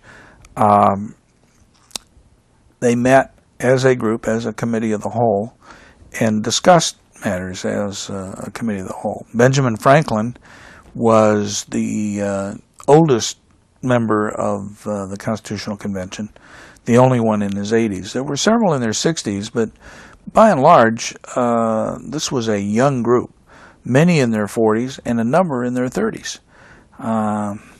Alexander Hamilton was a important delegate, although he didn't attend a whole lot of the convention. He gave his great speech on June 18, 1787 as to what he thought the government ought to look like, and then I think became frustrated at the slow pace, or what he considered to be the slow pace of what was going on, and retreated to New York. There were 55 men who were part of the Constitutional Convention, but at any one time there were considerably fewer than 55 at the convention, and the average attendance throughout that summer, except at the beginning and at the end, was somewhere in the 30s. They did their business in Philadelphia in secrecy, and were able to maintain the secrecy. Americans tend to think of the Founding Fathers, or the drafters of the Constitution, as truly wise men, almost like gods, who, in the words of the preamble, wanted to form a more perfect union, establish justice, ensure domestic tranquility, provide for the common defense, promote the general welfare, and secure the blessings of liberty to ourselves and our posterity. But be aware that our continental leaders were also politicians with definite points of view as to the direction of this new country. What we say here may be oversimplified, but it seems there were three basic camps. Keep in mind that political parties did not yet exist. On one end, we had Alexander Hamilton, a Federalist. He wanted a very strong central government and a powerful president. On the other end, we had Thomas Jefferson, whose views and actions were often confusing, but who favored stronger state governments and a strong Congress. And somewhere in the middle was James Madison, who favored a good balance. There are 7 main parts called articles in the Constitution. We'll cover the last 3 of them first. Article 7 has only 24 words. It says the Constitution goes into effect when 9 of the 13 states ratify it. Delaware was the first. New Hampshire was the 9th. Rhode Island was the 13th, which is not surprising in that Rhode Island did not even participate in the Constitutional Convention. Article 6 isn't a whole lot longer, and basically says that debts and such incurred by the previous government, meaning the Articles of Confederation, are accepted by the new government. Seemingly no big deal. However, there is a little phrase in the second clause of Article 6, which possibly the drafters of the Constitution might have viewed as just totally logical and no big deal. But in essence, it says that the U.S. Constitution and the federal laws that get passed and treaties that might get approved, quote, shall be the supreme law of the land, end quote, regardless of anything that a state constitution or state laws may later say. Wow. It has become known as the Supremacy Clause, and although it is still argued in the courts, those 8 words are among the most powerful in the Constitution. And Article 5 explains how the Constitution can be amended. Typically, that takes approval by 2/3 of both the U.S. House and Senate, then ratification by 3/4 of the state's legislatures. Not an easy process. But it can also be done if 3/4 of the states hold conventions for ratification of an amendment, bypassing recorded votes by the state legislators. That method has only been used once, for the repeal of prohibition. Well, they used it that way at that time because the Congress and most of the state legislatures were dry, meaning nobody wanted to go on record as saying they were supporting bringing back alcohol, although they might have, shared a beer talking about it someplace. They weren't willing to go on record as doing that. And so the mechanism used was Constitutional Convention, which proposed it and got it through. And another element of Article 5 says that until 1808, 20 years hence, there can be no constitutional amendment prohibiting slavery. This isn't the only place where the subject of slavery is addressed. Now let's jump back up to Article 1, the legislative branch, which is the longest and most complex part of the Constitution.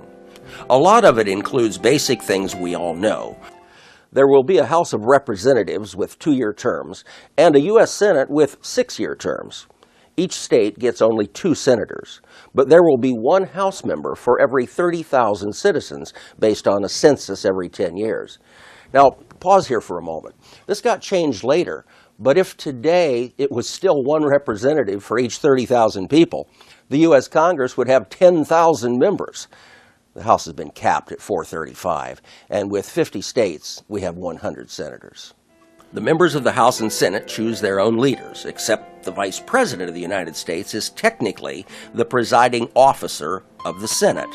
Vice presidents almost never show up to play that role because they only get to vote in case of a tie.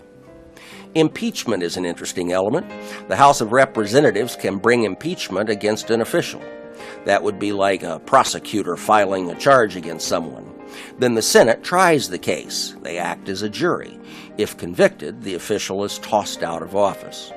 2 presidents have been impeached, Andrew Johnson in the 1860s and Bill Clinton in the 1990s. Neither was convicted. Article 1 also says the Congress makes its own rules, has to keep a journal, that members get paid, and that they cannot be sued for anything they say in debate. Congress has the sole authority to appropriate money, and such bills must originate in the House, not the Senate. The legislative branch is to provide for the common defense and general welfare, and has the authority to borrow money on the credit of the United States. We sure know about that one.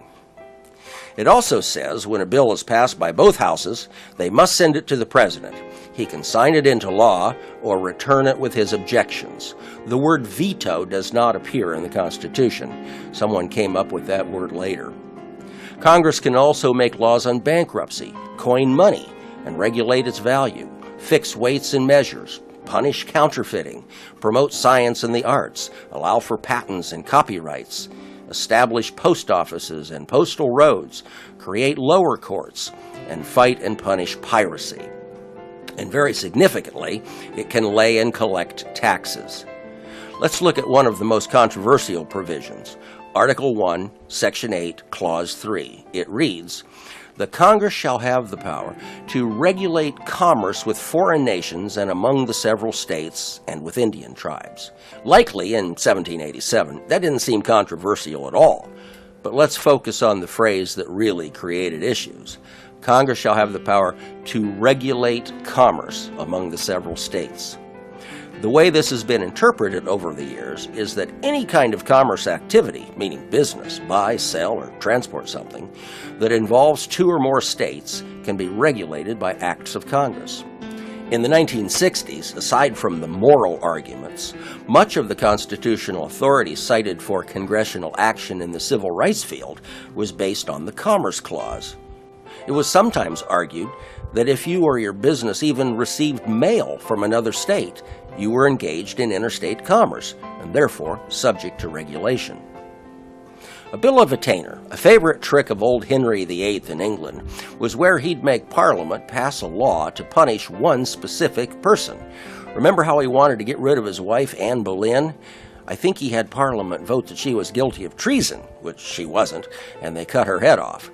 Our Constitution says laws here have to apply the same to everyone. Let's talk military. Congress can provide and maintain a navy. Okay, a navy requires a lot of effort and expense to build ships, etc., so they went along with a full-time navy. But on the ground, an army, their attitude was more a matter of as needed.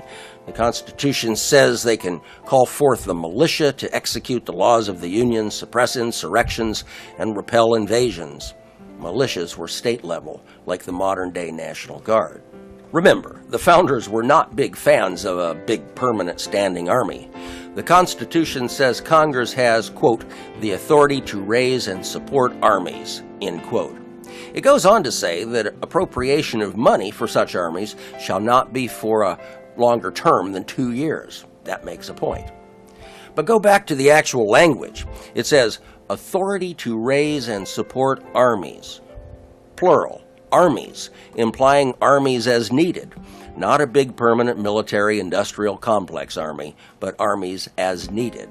Well, today people won't argue to get rid of the U.S. Army, but the founders were quite wary of a big permanent military, which around the world, through history, have tended to overthrow civilian governments. Article 1 also includes some things that a state government may not do.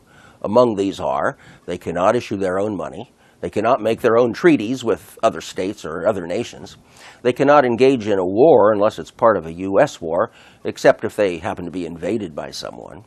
They cannot grant any titles of nobility on a person, but then neither can the United States government. Be aware that all the things we've just mentioned are not a complete list of everything in Article 1. There's a lot more we just don't have time to go through. But we've saved back a couple of things in particular that were or are especially controversial. Let's start with 1, 2, 3. Article 1, Section 2, Clause 3, usually in history referred to as the 3/5 Compromise. Okay, this was about the question of how many representatives in Congress a state would be entitled to. Remember, the more members of Congress you get, the more political power you have.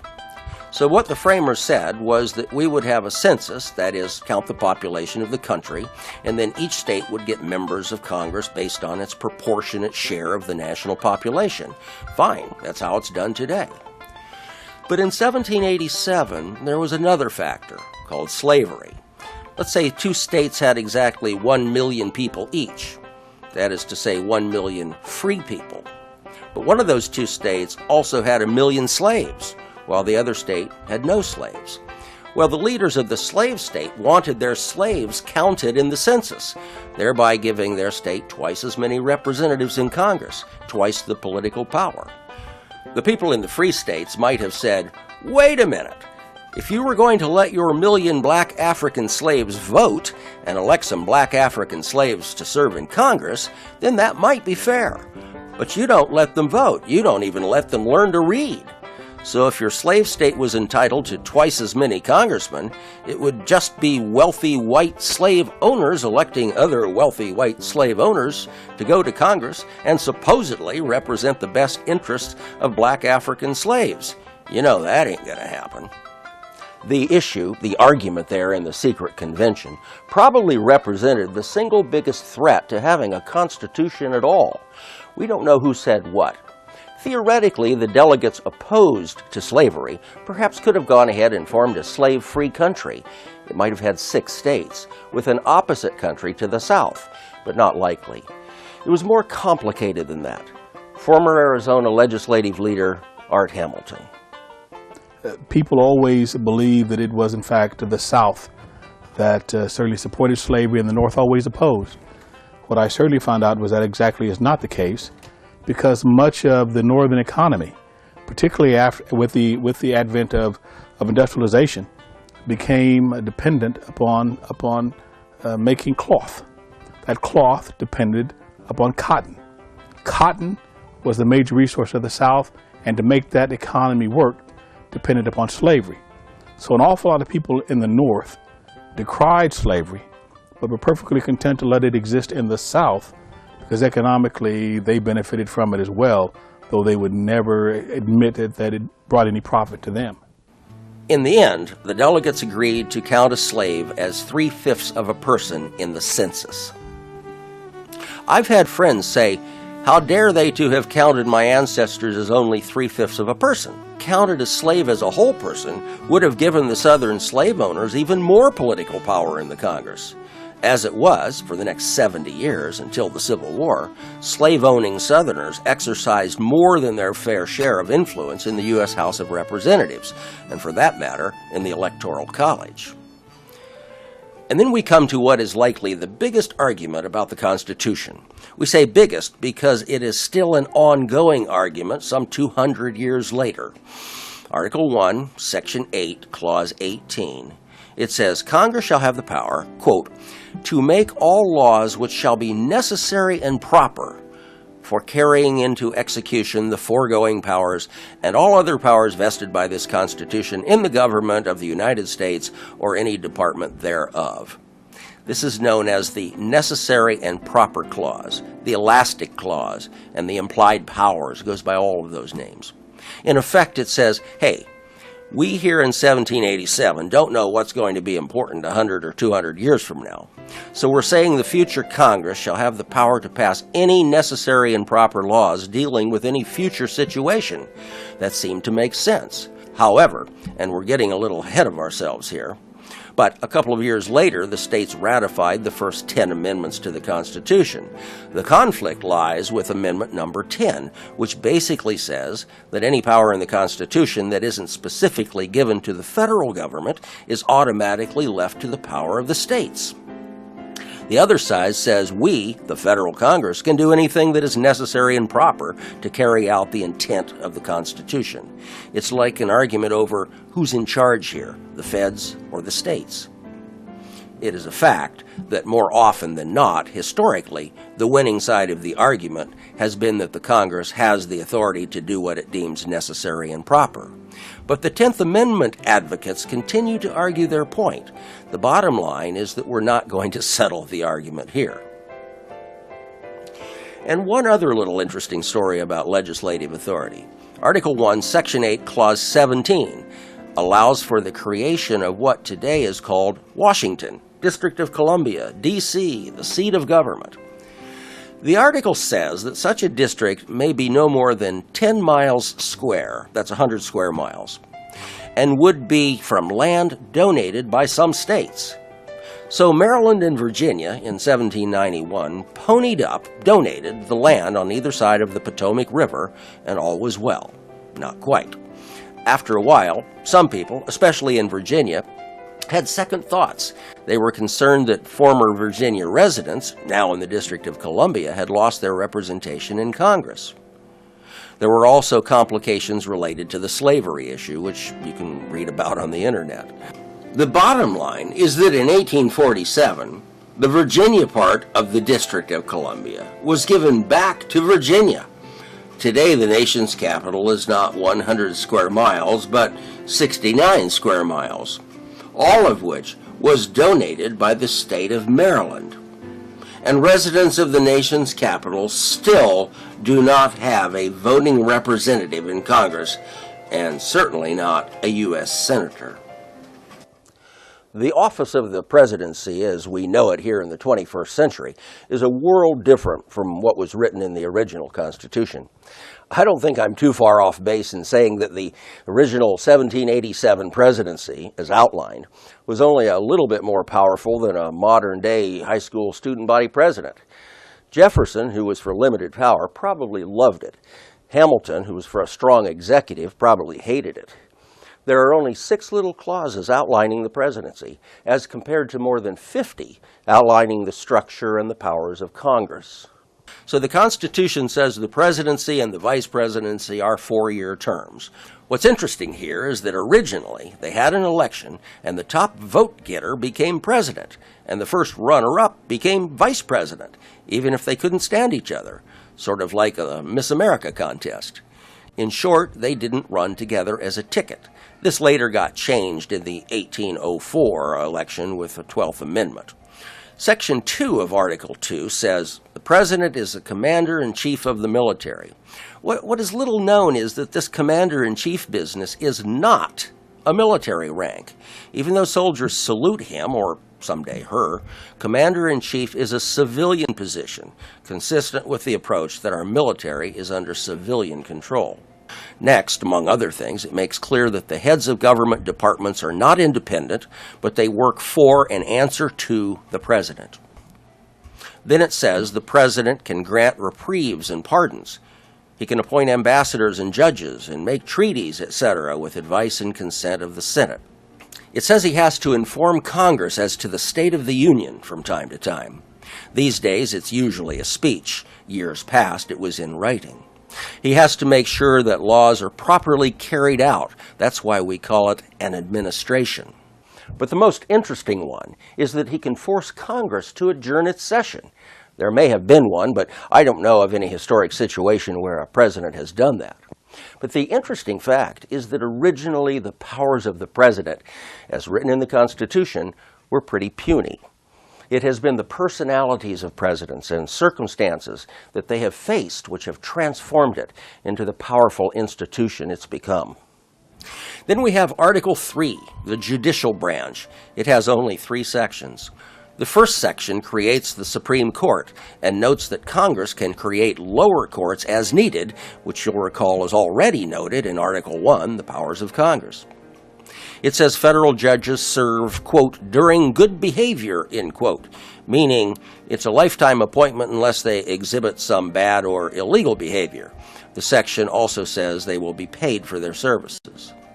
Section 2 basically outlines the jurisdiction of the Supreme Court and lower federal courts that might come along.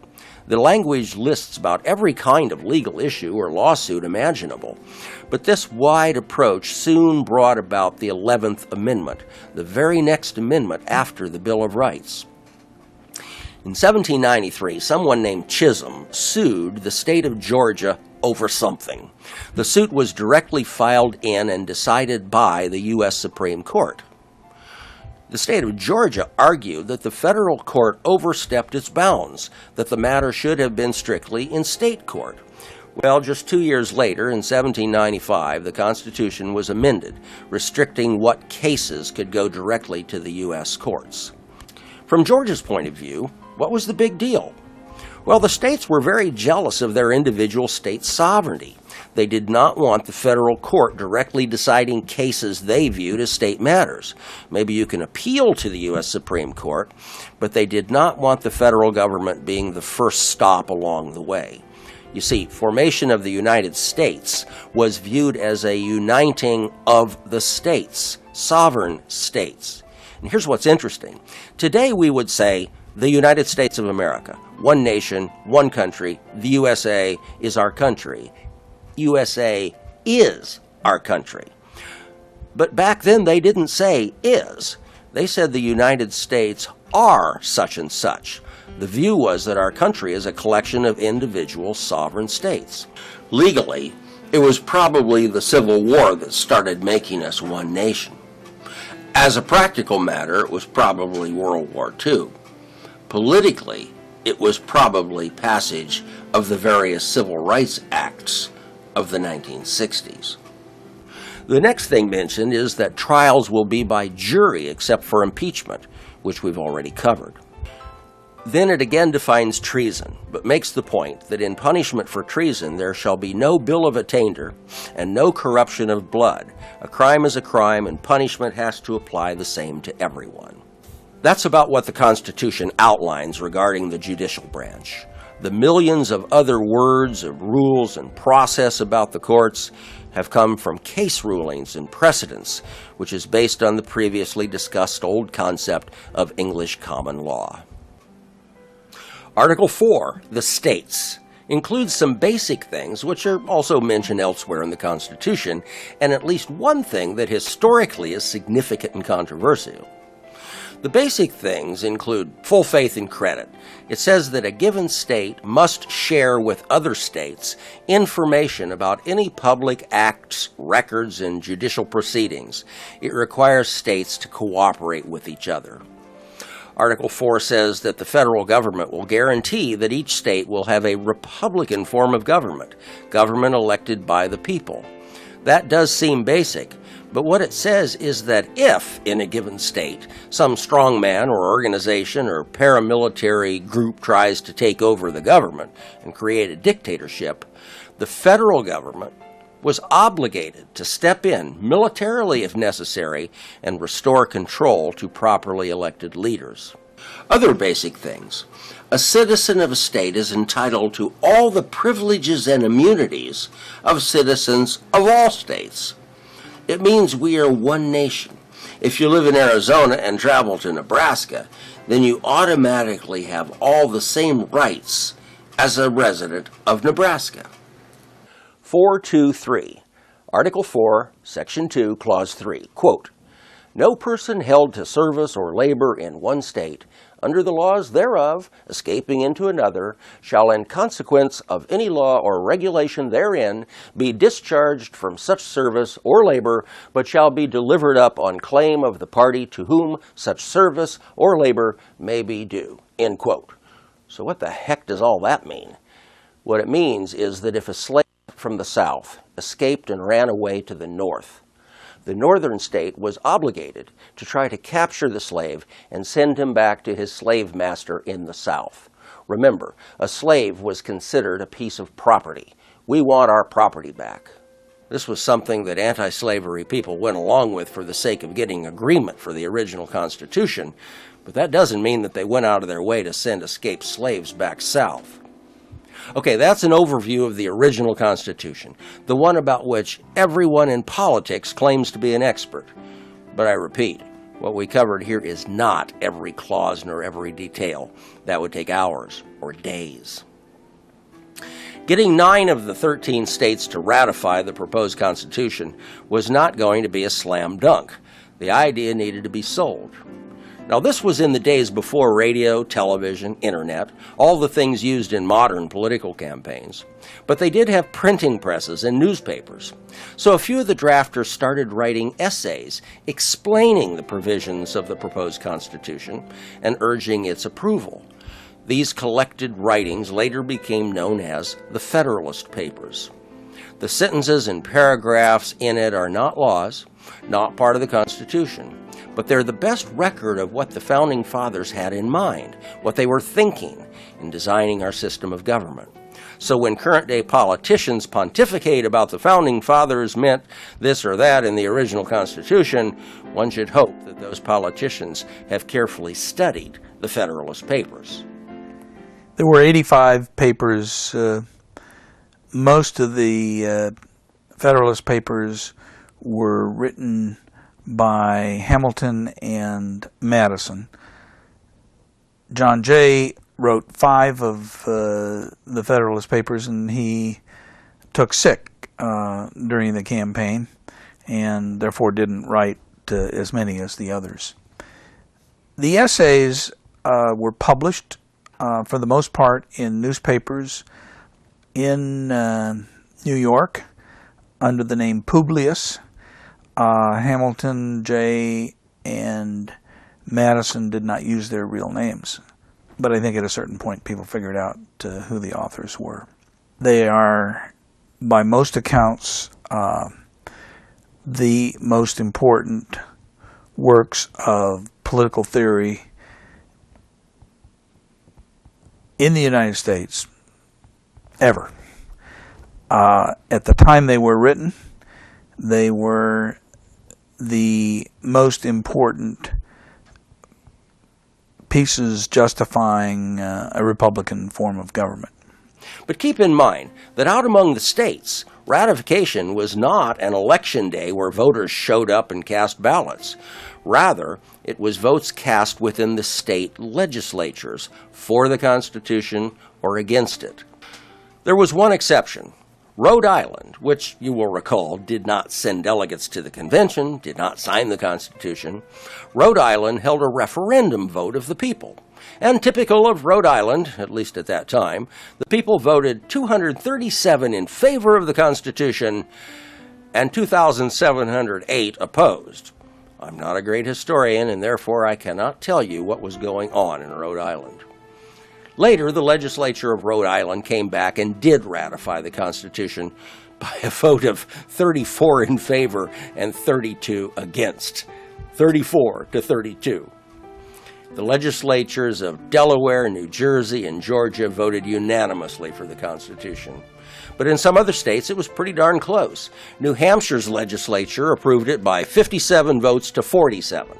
Virginia, that gave us George Washington and Thomas Jefferson, approved the Union by a vote of only 89 to 79. In Massachusetts, that had suffered so much mistreatment by the Brits, the vote was 187 to 168. And in New York, the Big Apple, the American icon, the legislature approved our Constitution, but just barely, 30 to 27. Of course, within a year or two, the Constitution was greatly expanded with the addition of the first 10 amendments, known as the Bill of Rights. Now remember that a few states didn't ratify the Constitution until after we became the USA and George Washington had become president. The reason they held off, or at least that some of them held off, was that it did not include a Bill of Rights. Massachusetts and the delegates to the Massachusetts delegation were particularly concerned about that. So they voted to approve the Constitution as written, but on the condition that Congress would meet and at the earliest date prepare a Bill of Rights as amendments to the Constitution and send it to the voters. Many of the state constitutions did already include their own Bill of Rights provisions. So Founding Father James Madison, the great moderate, examined the various state documents and came up with a proposal. Let's run through these important additions to the Constitution. Certainly, here more than 2 centuries later, the most often mentioned and claimed, and what sets America apart from so many other governments, is the First Amendment. First Amendment is what gives you your right to express your religion freely and also to be free from having a religion established upon you. It also gives you the right to freely speak about anything, including religion. It also gives you the right to assemble, to redress your grievances, and to assemble and petition the government, and the right to freedom of the press. The First Amendment does a lot of work. It's the workhorse of the Bill of Rights. The Second Amendment is very much influenced by what people feel about guns. What it says is a well-regulated militia being necessary to a free state, Congress shall not impair the right to bear arms. It's the only one of the amendments, the Bill of Rights, that has a little preamble, which is the well-regulated militia part. People have been arguing about whether it's about a militia or about an individual right to bear arms ever since.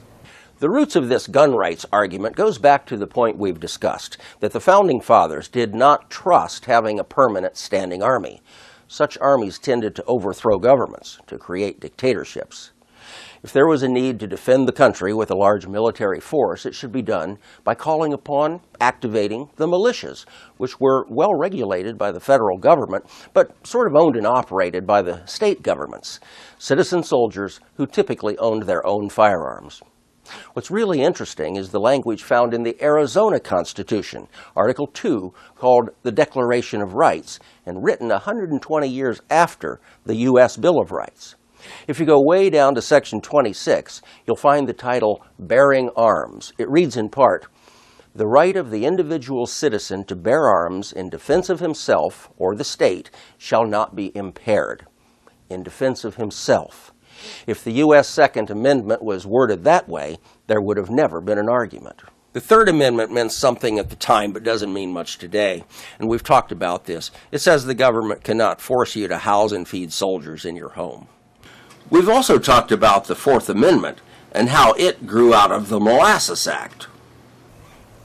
The Fourth Amendment protects you from unreasonable searches and seizures, and also says that in most cases, a police officer can't search your home without a search warrant. Now, there's certain exceptions to that, but basically, a man's home is his castle, and the Fourth Amendment is what guards that castle. The Fifth Amendment is best known from TV crime shows where the guy in court refuses to answer based on his Fifth Amendment rights. But there's actually a lot more to it. The Fifth Amendment is a bit of a Christmas tree. The Fifth Amendment does a lot of duty. It covers a lot of things. The first is it protects you from being compelled to incriminate yourself. It also guarantees you that you're protected from double jeopardy. In other words, you can't be tried by the same sovereign 2 times for the same crime. It also gives you a right to, for instance, not lose your property without just compensation. So a lot of things got stuck onto the Fifth Amendment, and they apply to different areas of the law. But what we think about the Fifth Amendment, really, it comes down to you have a right to remain silent, and that's where all the TV shows happen. You've heard the expression, quote, "I want my day in court," end quote. Well, that's right, called due process. It's also part of the Fifth Amendment.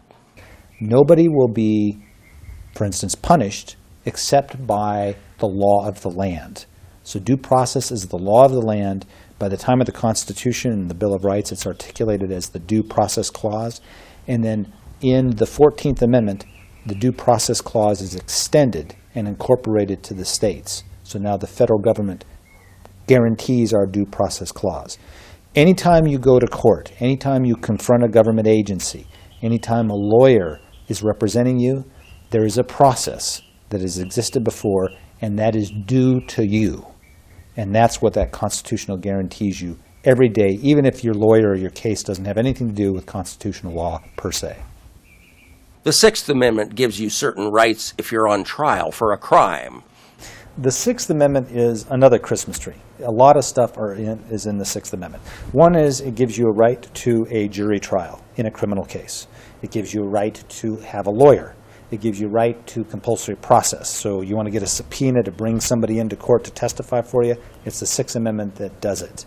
So all of those things go into the Sixth Amendment, including your right to a jury in a criminal case. And it's all there packaged in the Sixth Amendment. The Seventh Amendment gives the right to a jury trial also in cases regarding lawsuits. Now let's go back in history for a moment, not just to England, but other places as well, to talk about our Constitution's Eighth Amendment that addresses a couple of things. The first part reads, "Excessive bail shall not be required, nor excessive fines imposed." But it's really the last phrase of the Eighth Amendment that gets our attention. It basically says that there shall be inflicted no cruel and unusual punishment. One essay we saw reads, quote, "Severe historical penalties included the breaking wheel, boiling to death, flaying, disembowelment, crucifixion, impalement, crushing, stoning, execution by burning, dismemberment, sawing, scalpism, and necklacing." Pretty gruesome, but the drafters of the Bill of Rights said, we're not doing that stuff in the United States. Finally, we get to the Ninth and 10th Amendments, which seem the most confusing and the most argued about. The Ninth Amendment is sometimes been called by some scholars to be an ink blot of history, and that's because they're not really sure what it means. Both the Ninth and 10th Amendments generally say that all the rights that you had before we listed them in the Constitution, well, you still have all those unlisted ones. And that picks up from the structure of the Constitution and the Federalist Papers. So basically the Ninth Amendment says you keep all of your rights, even if we haven't listed them down. The 10th Amendment is, what it says is the rights that we haven't listed are reserved to the states or to the people. And the trouble with that is, well, is it the people in the states? Is it the people in general? And how much do the states still have that power? What does that mean after the Civil War, which was the great struggle between states and the power of states and what rights are still reserved? This is working out today all the time. There's another part of the Constitution proper that says that Congress can have all means necessary and proper to effect its goals under the Constitution. For instance, the goal of protecting the country or to encourage commerce, interstate commerce. So where does the necessary and proper clause begin, and where does the 10th Amendment begin, and how do the two bump into each other? And that's what's being litigated a lot today. Is that the end of the story? No, not quite. For you see, even though the document gives us the structure and powers of our national and state governments and enumerates a list of rights our citizens have, there was a major moral, political, legislative issue that was consistently bypassed, and that was slavery. The original document also said that for the next 20 years, until 1808, you couldn't even offer a constitutional amendment on the subject of slavery. At the time, it was like, whew, glad we solved that problem. Let the next generation deal with it. Actually, many people truly thought it would just go away. The economics of buying and maintaining slaves and the expense of manually processing cotton was not a license to steal. Then something happened. In 1793, a man named Eli Whitney invented a machine called the cotton gin. was short for cotton engine, that quickly and easily separates the cotton fibers from the seeds, a job that was previously done by slave hands. In a flash, a plantation could process 50 times more cotton in a single day than had ever been possible. Profits went through the roof, as did the demand for slaves. And remember, those opposed to slavery, even if they had the votes in Congress, which they did not, were prohibited by the Constitution from even offering anti-slavery amendments. As the institution of slavery grew, slave owners faced the problem of keeping their property well disciplined. The tool was oppression and intimidation. So various states, even back in colonial times, adopted laws that were called slave codes. Some examples, and we paraphrase these. In Alabama, any person who attempts to teach a slave or even a free person of color how to spell, read, or write shall be fined not less than $250 nor more than $500. South Carolina, every slave off of his master's plantation without permission in writing shall be whipped. That's a bit worse. Alabama, any slave who writes a pass for any other slave, meaning a pass to get off the plantation, shall receive on his or her back 50 lashes for the first offense and 100 lashes for every offense thereafter. Here's one from Virginia. If a master is whipping a slave for some infraction, and the slave happens to be killed in the process, the master shall be free of all punishment as if the accident never happened. In Louisiana, the slave who strikes his master, his mistress, or their children such that it produces a bruise shall suffer capital punishment. In some senses, the North and the South were like two different countries. This is seen when we look at certain demographic and economic factors. For example, while there were factories in both parts of the country, the vast majority of industrial manufacturing was taking place in the North. The North had 5 times the number of factories as the South, and over 10 times the number of factory workers. In addition, 90% of the nation's skilled workers were in the North. In the North, wages paid for free working people, meaning non-slaves, were higher than in the South. Northern workers were mobile and active, and the influx of immigrants from Europe and Asia provided competition in the labor market. By contrast, the real Southern economy was built on the labor of African American slaves. In economic terms, in 1860, the South had almost 25% of the country's non-slave population, but only 10% of the country's financial capital. Most Southern white families did not own slaves. The percentage that did own slaves is disputed. I've read suggestions that it was as low as 5% and as high as 25%. I don't know. 95% of African Americans lived in the South, comprising 1/3 of the Southern population. This compared to only 1% of the population of the North. Of the reported 4 million slaves working in the South in 1860, about 1 million worked in homes or in industry, construction, mining, lumbering, or transportation. Yes, slaves did do those jobs. The remaining 3 million worked in agriculture, 2 million of whom worked in cotton. All right, if you add up all these factors, a picture might come into focus. A disproportionate amount of the South's economy was based on agriculture, cotton, and slaves. The profits were spent on consumer goods that were manufactured in the North and luxury items from Europe. These expenditures contributed to the economies of the North and of Europe, but not much to the South. Another expenditure category was for land. You see, raising cotton, tobacco, or any crop on the same field year after year wears out that field. The amount of crop per acre and the quality of the crop gradually gets bad. Farmers didn't know what we know today about soil.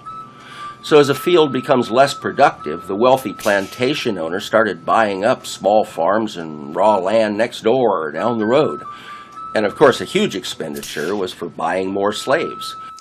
What's wrong with this picture? Well, financial capital was not much being reinvested in the South to develop future industries, manufacturing, etc. It was aimed at perpetuating old Dixie.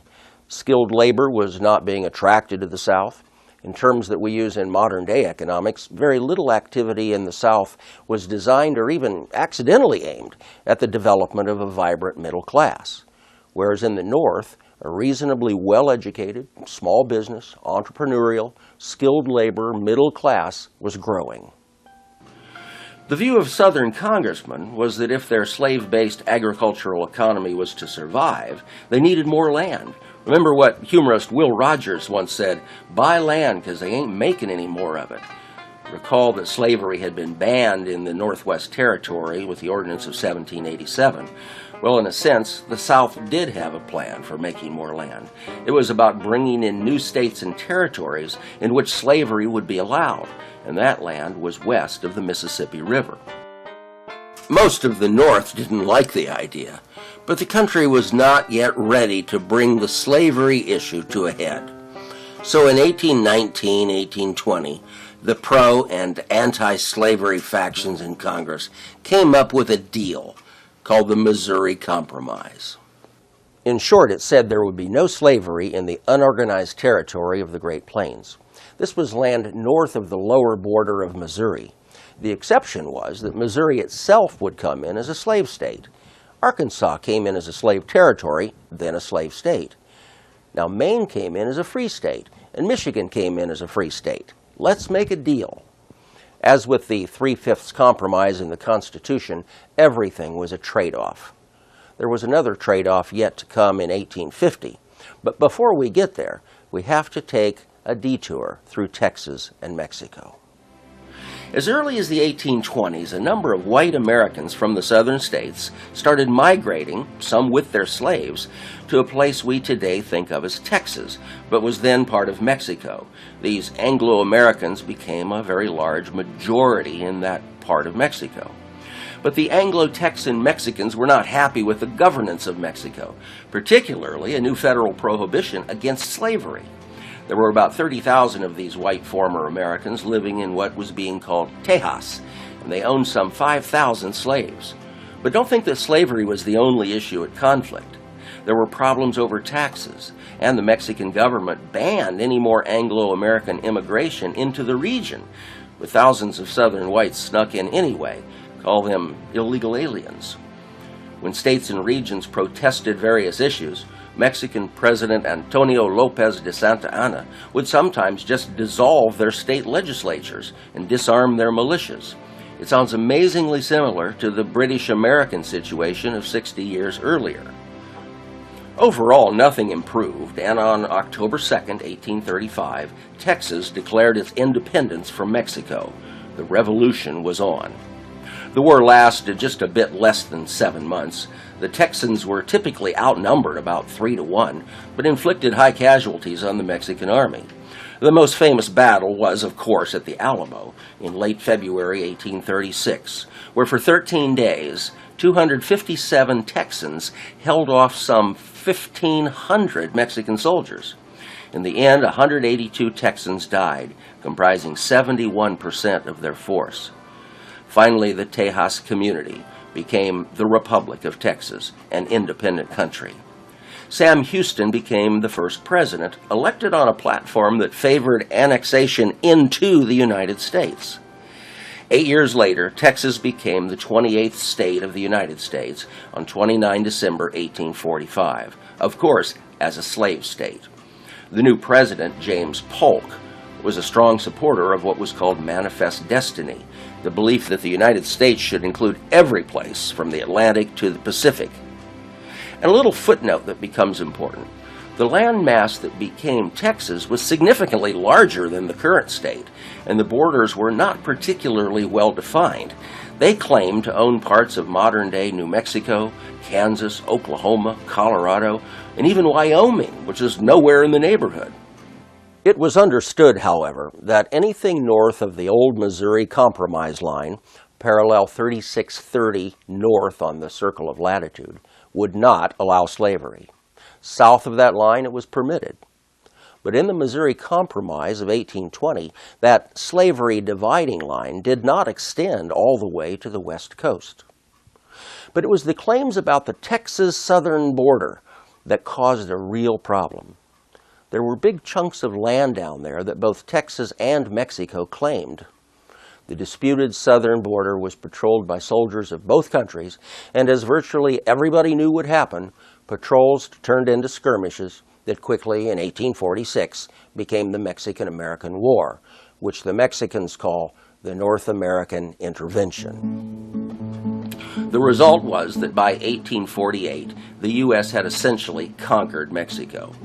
I guess the United States could have flat out taken the whole country as a possession. The truth is, we didn't want it. What we did want was the northern part, and that included most of modern-day Arizona, New Mexico, Texas, of course, Colorado, Utah, Nevada, some little pieces of Kansas, and the big prize, California. And that's what we took. By the way, getting into the Mexican War was a very controversial thing in Washington. Most of the Whig Party, which included most of the anti-slavery forces, were opposed. Oh, they'd support the troops, but thought we shouldn't be in that war in the first place. One person with that point of view was a young congressman named Abraham Lincoln. His supposedly unpatriotic stand caused him to be defeated in the next election.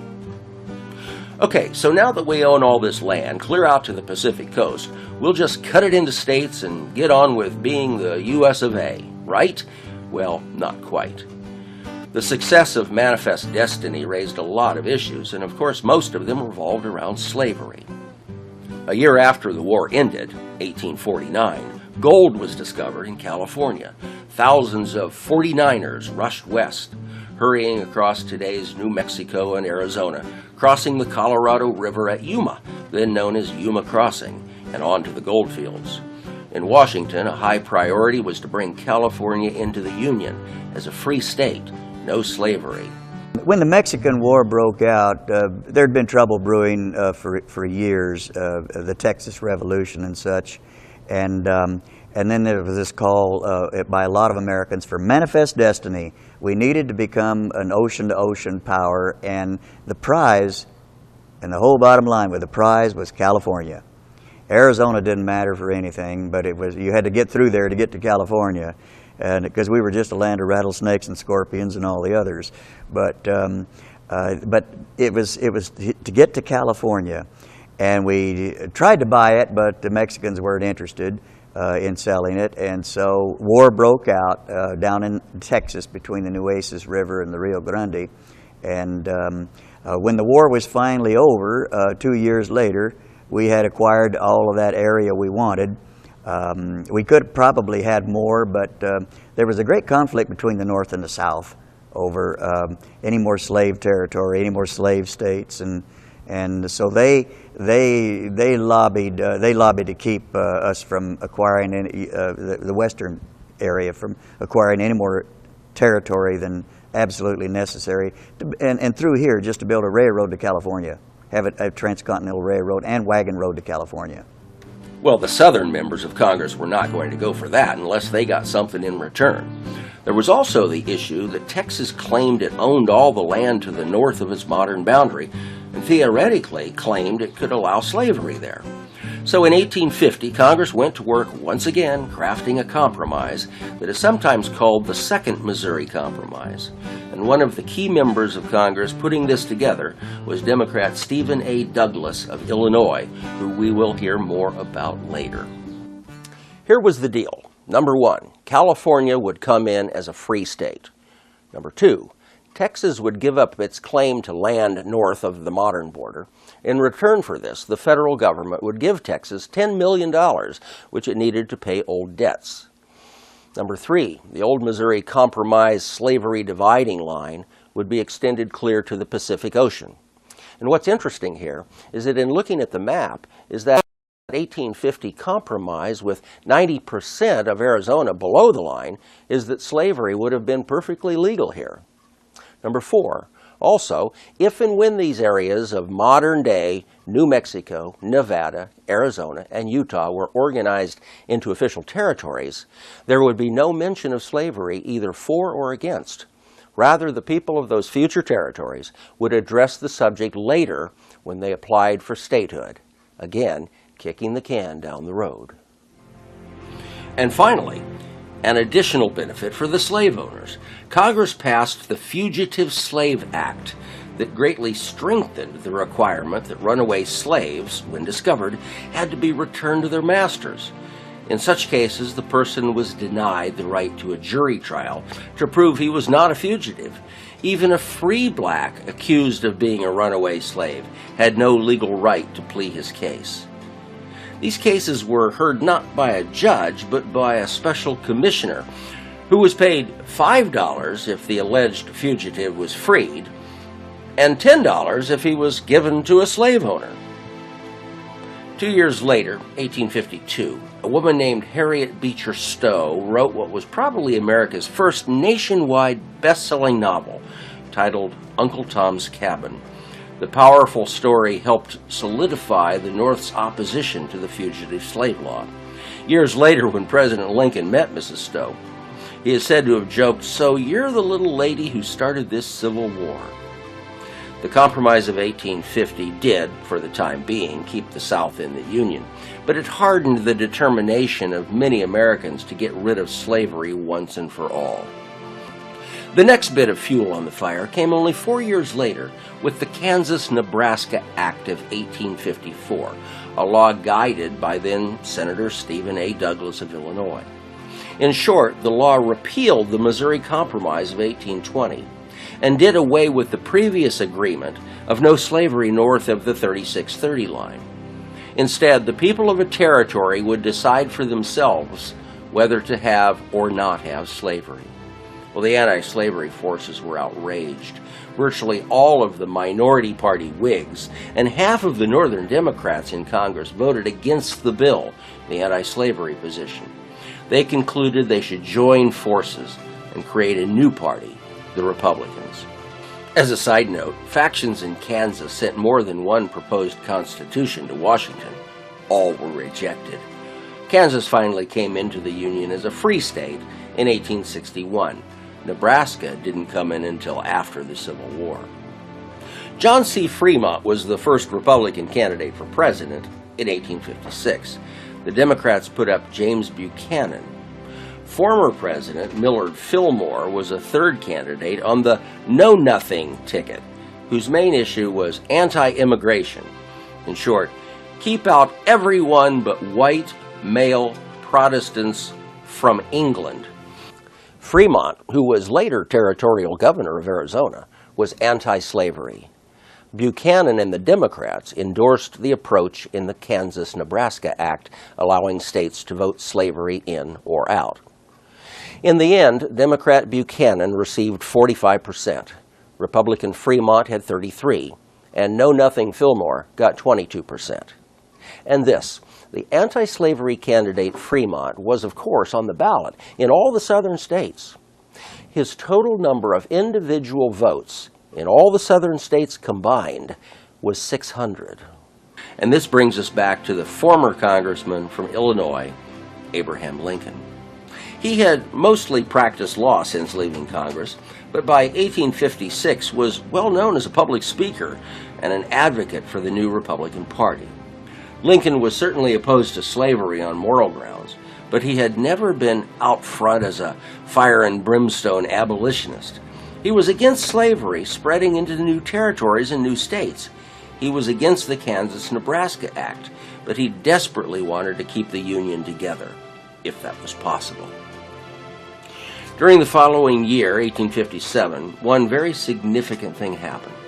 It was a case before the U.S. Supreme Court called Dred Scott versus Sanford.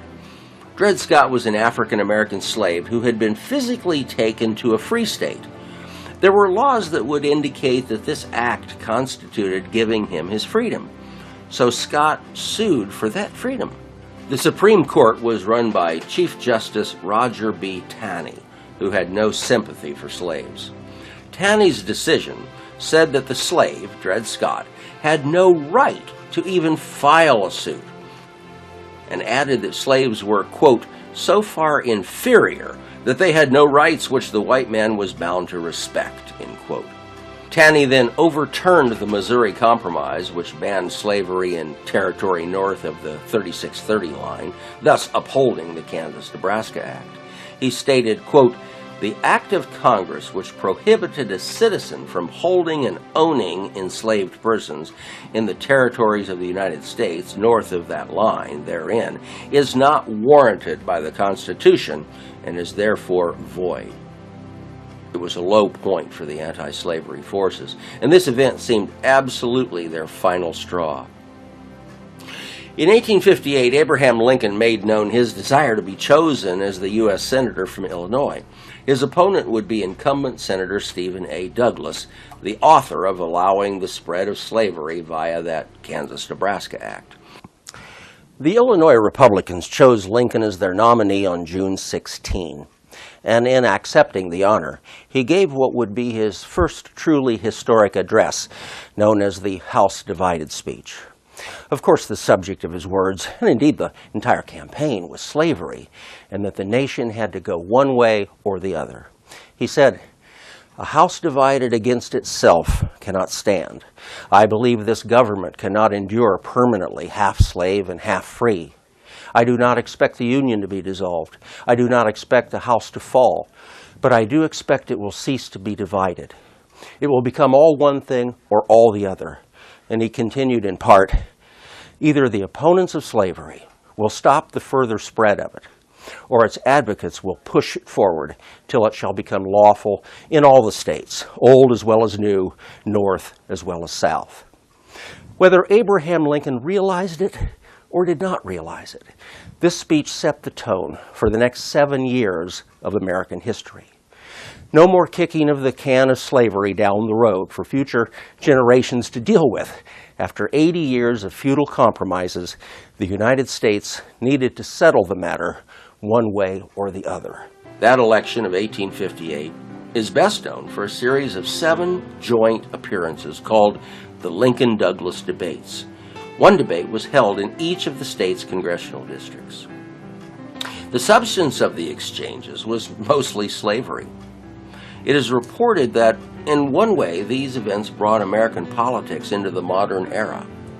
Shorthand, the method of rapidly writing down what was being said, had recently been developed. Newspapers had shorthand secretaries up front capturing the words. At the same time, the telegraph had gained nationwide reach. The result was that the actual speeches of Lincoln and Douglas reached the nation in short order.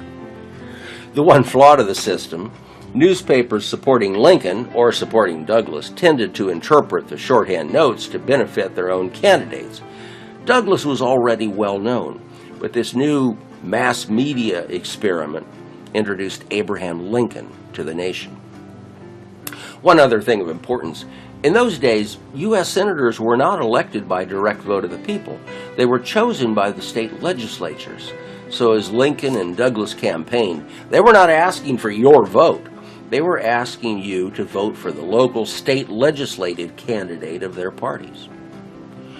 At the end of the day, Douglas was the state Senate's choice by 14-11 and won the state House of Representatives by 40-35. And it is especially instructive to look at the Illinois map. Lincoln carried the North, Douglas carried the South, which seems a metaphor for what was to come. And perhaps to that point, with all the national publicity, by the end of the race, the South felt they knew Lincoln and assumed he was a person who wanted to end slavery once and for all, and they didn't like it.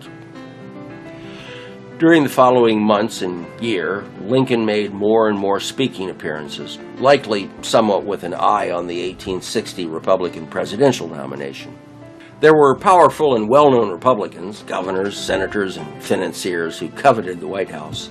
But in the end, the nominating convention in the early summer of 1860, on the third ballot, chose Abraham Lincoln. This was not some holy anointment. There was plenty of backroom politics. But at its core, the party seemed to see Lincoln as the conscience of what they stood for. There were 4 candidates in the general election. John Breckinridge, senator from Kentucky, had been vice president under Buchanan. He was pro-slavery and was nominated by the Southern Democrats. John Bell, also from Kentucky, a former Speaker of the U.S. House, was a prosperous slave owner running on the short-lived Constitutional Union ticket. His platform was to not mention slavery much at all, but to just try to keep the Union together. Then there was Senator Stephen A. Douglas. For those who study political history, you'll understand when I say Douglas seemed like a 19th century version of Lyndon Johnson, a master of manipulating bills through the Congress. Witness the Compromise of 1850 and the Kansas-Nebraska Act. He had never come out foursquare in favor of slavery, but he was always able to let slavery be expanded through his legislative maneuvers. This worked in Congress, but in the presidential election, the South saw him as neither fish nor fowl. His candidacy seemed to represent only some northern and western Democrats.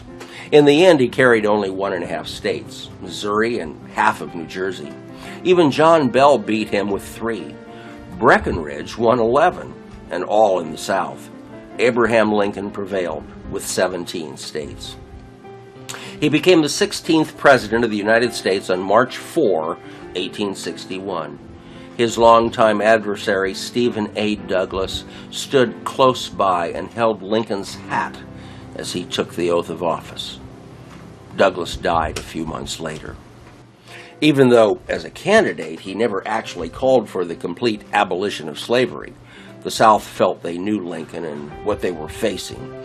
Before he even took office, 7 states had declared their secession from the Union. They established a Southern government, the Confederate States of America, with Jefferson Davis as president.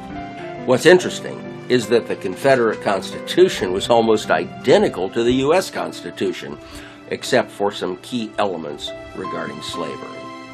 The Confederacy demanded the Union give them Fort Sumter in South Carolina. Outgoing President Buchanan refused. Then President Lincoln refused as well. A few weeks later, the South bombarded the fort and captured its 80-odd Union troops. There were no casualties on either side. The entire Union garrison in Texas, said to be 1/4 of the U.S. Army, peacefully surrendered to the South, then turned around and joined the Confederacy. Remember, the Founding Fathers did not believe in large standing armies, and the Union indeed did not have one. Lincoln immediately called for the recruitment of 75,000 soldiers and the creation of state militias, and the war was on. Up in Washington, there was a huge change as some Southerners resigned their seats in the House and Senate, and others actually were expelled for supporting the Confederacy, many to take similar positions in the Confederate Congress or to take up arms. The good news was that Northern and Western Republicans now really controlled the government and were able to pass bills that Southerners had previously blocked. The United States never gave diplomatic recognition to the Confederacy. Lincoln would not negotiate any treaty, large or small, as it would have seemed to be acknowledging them as a sovereign government. Officially, the Civil War is called the War of the Rebellion. These days, there are available endless numbers of books, websites, documentaries, and Hollywood movies on the battles and the details of the War of the Rebellion. It's not our purpose to replow that ground. If you choose to become a Civil War buff, let me warn you, it can be as addictive as liquor and tobacco. Between 1861 and 1865, there were a dozen or so major, lengthy campaigns. There were hundreds and hundreds of fights, skirmishes, and smaller battles. For you local folks, there were 2 in Arizona. One, we're told, was over on the Colorado River near Yuma or Ehrenberg. Reportedly, it was little more than a bar fight. The other was at Picacho Peak. The Confederate Army had marched in and taken over Tucson, which was about the only significant town we had. You see, the U.S. troops had left to go back east and fight. The Confederate Congress in Richmond, Virginia, officially declared this area to be the Confederate Territory of Arizona. I've often said that with the Apaches on the warpath again, folks in Tucson were probably glad to have any army back in town. Riding from the west was the Union Army's large California column. A scouting party from that unit ran into a scouting party of Confederates in front of Picacho Peak, maybe 30 miles north of Tucson, today right beside Interstate 10. A skirmish ensued. 1 or 2 on each side were killed or wounded, and the Confederates hightailed it back to Tucson to warn their commander that the Union Army was just up the road and closing fast. By the time the Californians arrived, the rebels had packed up and left. That was the Civil War in Arizona. The commander of that California column was Colonel James Carleton. When he arrived in Tucson, he, without any authority, declared this to be the U.S. territory of Arizona. Neither Carleton nor anyone else had any idea of what the boundaries of the territory were supposed to be. In Washington, a few months later, after congressional action, President Lincoln signed what is called the Organic Act, and we were finally, there in 1863, an official territory under the provisions of the Northwest Ordinance, a law originally passed by the Confederation Congress, not to be confused with the Southern Confederacy, but the Congress of the Articles of Confederation, our government prior to the U.S. Constitution. President Lincoln was required to appoint our first territorial officers, a governor, a secretary, etc., and 3 judges. The first governor was John N. Goodwin, who was originally appointed a judge. But when the actual first governor, John Gurley, died before taking office, Goodwin was moved up. But the more significant of the original territorial officers was a man named William T. Howell, appointed as one of the 3 court justices. Howell was from Michigan, where he earlier served as a district attorney, then was an elected state senator, and years later a state representative, and was also a court commissioner and a probate judge and a prosecuting attorney. And he argued cases before the United States Supreme Court. So what did this very talented man do that was so special for Arizona? Well, it would take the new territory several months to organize and elect a legislature. But when that was accomplished, there would not yet be any laws on the books. They'd have to start from scratch. So before there was even a territorial legislature, William Howell, by himself, sat down and started writing a set of territorial statutes. He worked on it for many months, covering virtually every subject that Arizona would need. It was our starting point, 400 pages to guide us. Before the first territorial legislature met, Howell's wife, back in Michigan, became ill, and he returned to be with her. He never returned to Arizona. When the first elected territorial legislature met in Prescott in 1864, the very first action they took was to approve and adopt the Howell Code as Arizona's very first set of laws. Meanwhile, the Civil War was still raging. There are place names famous for battles in the conflict: Bull Run, Antietam, Shenandoah Valley, Chancellorsville, and on and on. As noted, we are not going to detail them here. But there are famous people: Robert E. Lee and Ulysses S. Grant, Stonewall Jackson, and others. We want to put this whole chapter of American history in perspective with a few stories and the words of some significant players.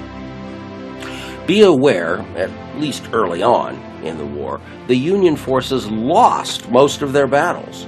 Northern citizens were shocked and dismayed, angry, casualties mounted, a military draft was implemented.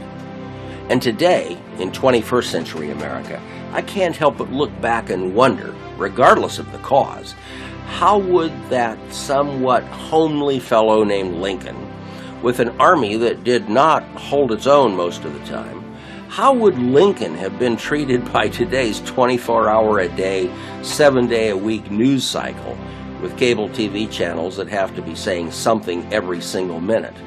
It's an ugly thought. One of Lincoln's big problems was that the South, at least early on, had better generals. A polite way of saying early on, Lincoln had some poor generals. It drove him nuts. Case in point, Lincoln had a general named George McClellan. He was a very handsome fellow, and he commanded a large army. Now, McClellan would take his force into battle, and initially they'd be winning. When the Confederates might retreat a bit, McClellan would stop fighting, pull his troops back. Not only that, but he would hold back a lot of additional reinforcements who he never committed to the battle. The Confederates escaped to fight another day. Lincoln wanted him to press the fight and destroy the Southern Army once and for all. McClellan also had a bad habit. No matter how many soldiers he had under his command, he constantly requested even more troops so that he might be ready for that big victory down the road. McClellan's other problem was his arrogance. When the general was briefly back in Washington, D.C., the president wanted to talk to him about his approach to war. Rather than calling McClellan to the White House, Lincoln and his Secretary of War went to the general's house. A servant showed the president to the sitting room to wait for McClellan to come down. They sat there for an hour or more. No McClellan. This is the President of the United States sitting in your living room waiting to talk to you. Finally, the servant appeared and said, "I'm sorry, but the general has gone to bed for the evening." Incredible. Well, of course, before long, Lincoln fired McClellan, and I love the way he did it. He reportedly sent a telegram that read, quote, "Dear General McClellan, if you're not going to be using the Army, do you mind if I borrow it? A. Lincoln." This business of having poor generals later ended when Lincoln found Ulysses S. Grant and William Tecumseh Sherman and the often unsung General George Meade. When General Grant was prosecuting the war, winning battles, some people came to the president and complained that Grant was a drunk. The president is said to have responded, "Then find out what kind of whiskey he drinks and send a case of it to each of my generals." Sherman, of course, was famous for his scorched earth march across Georgia. He had captured and held Atlanta, but needed to move east to the sea to take Savannah.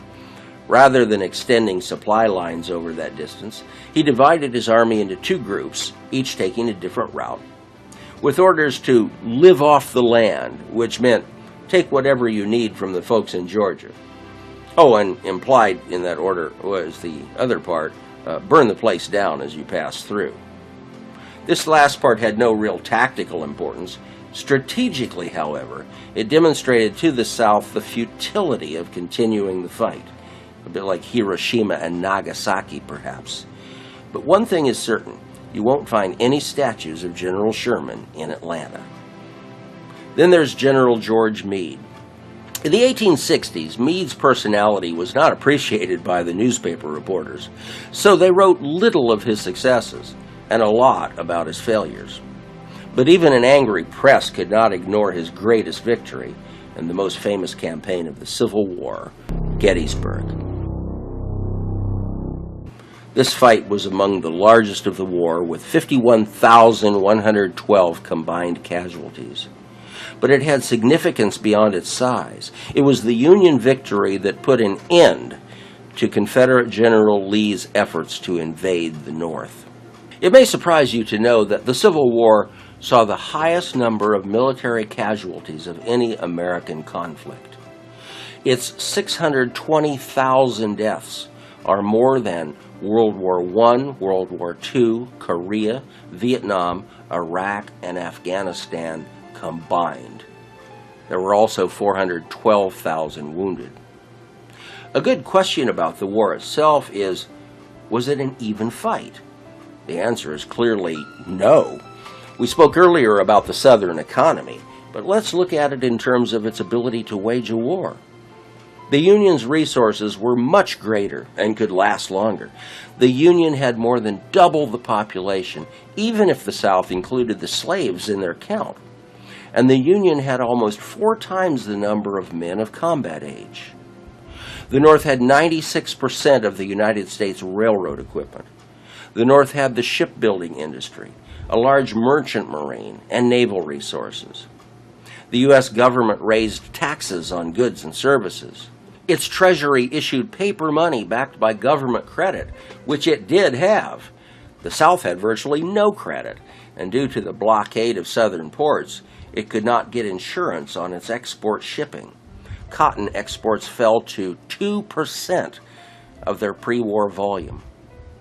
The Confederacy printed more currency, about $1 billion worth, causing drastic inflation. And they issued over $150 million in bonds, none of which was ever repaid. A major factor in a war is resources, logistics and supply, food, ammo, soldiers, the material ability to keep fighting. The average Southern soldier likely didn't even know the disadvantages he was operating under. But the Confederate leadership had to know, and we can't resist asking the question, what were you thinking? Here's what they were thinking. If we can just keep the Union paying a price, eventually they'll decide it's not worth it, and they'll just let us become a separate country. It's what we did to the British in the Revolution. It's what North Vietnam did to us. But Abraham Lincoln, U.S. Grant, Sherman, Meade, and others were not going to let that happen. Save the Union. Yes, we owe it to the 260,000 Union dead. Yes, but underlying all of this, once blood was shed, they were going to get rid of slavery once and for all. Now, lest you think I'm just picking on the South here, let me say this. My ancestors, my great-great-grandfather, Timothy McCune, and his three brothers, John, Pulser, and Daniel, fought for the Confederacy in the Civil War. John was killed early on. Timothy, Pulser, and Daniel apparently were not great soldiers, as they were captured and spent most of the war in a Union POW camp. But here's an interesting little sidebar. My ancestors came here from Northern Ireland more than 100 years before the Civil War.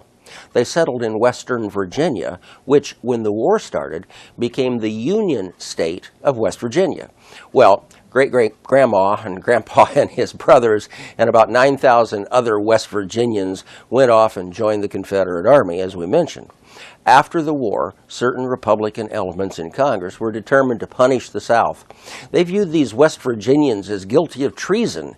Well, they knew they couldn't hang 9,000 traitors, so instead they revoked these folks' U.S. citizenship. This was under Andrew Johnson, who had replaced Lincoln.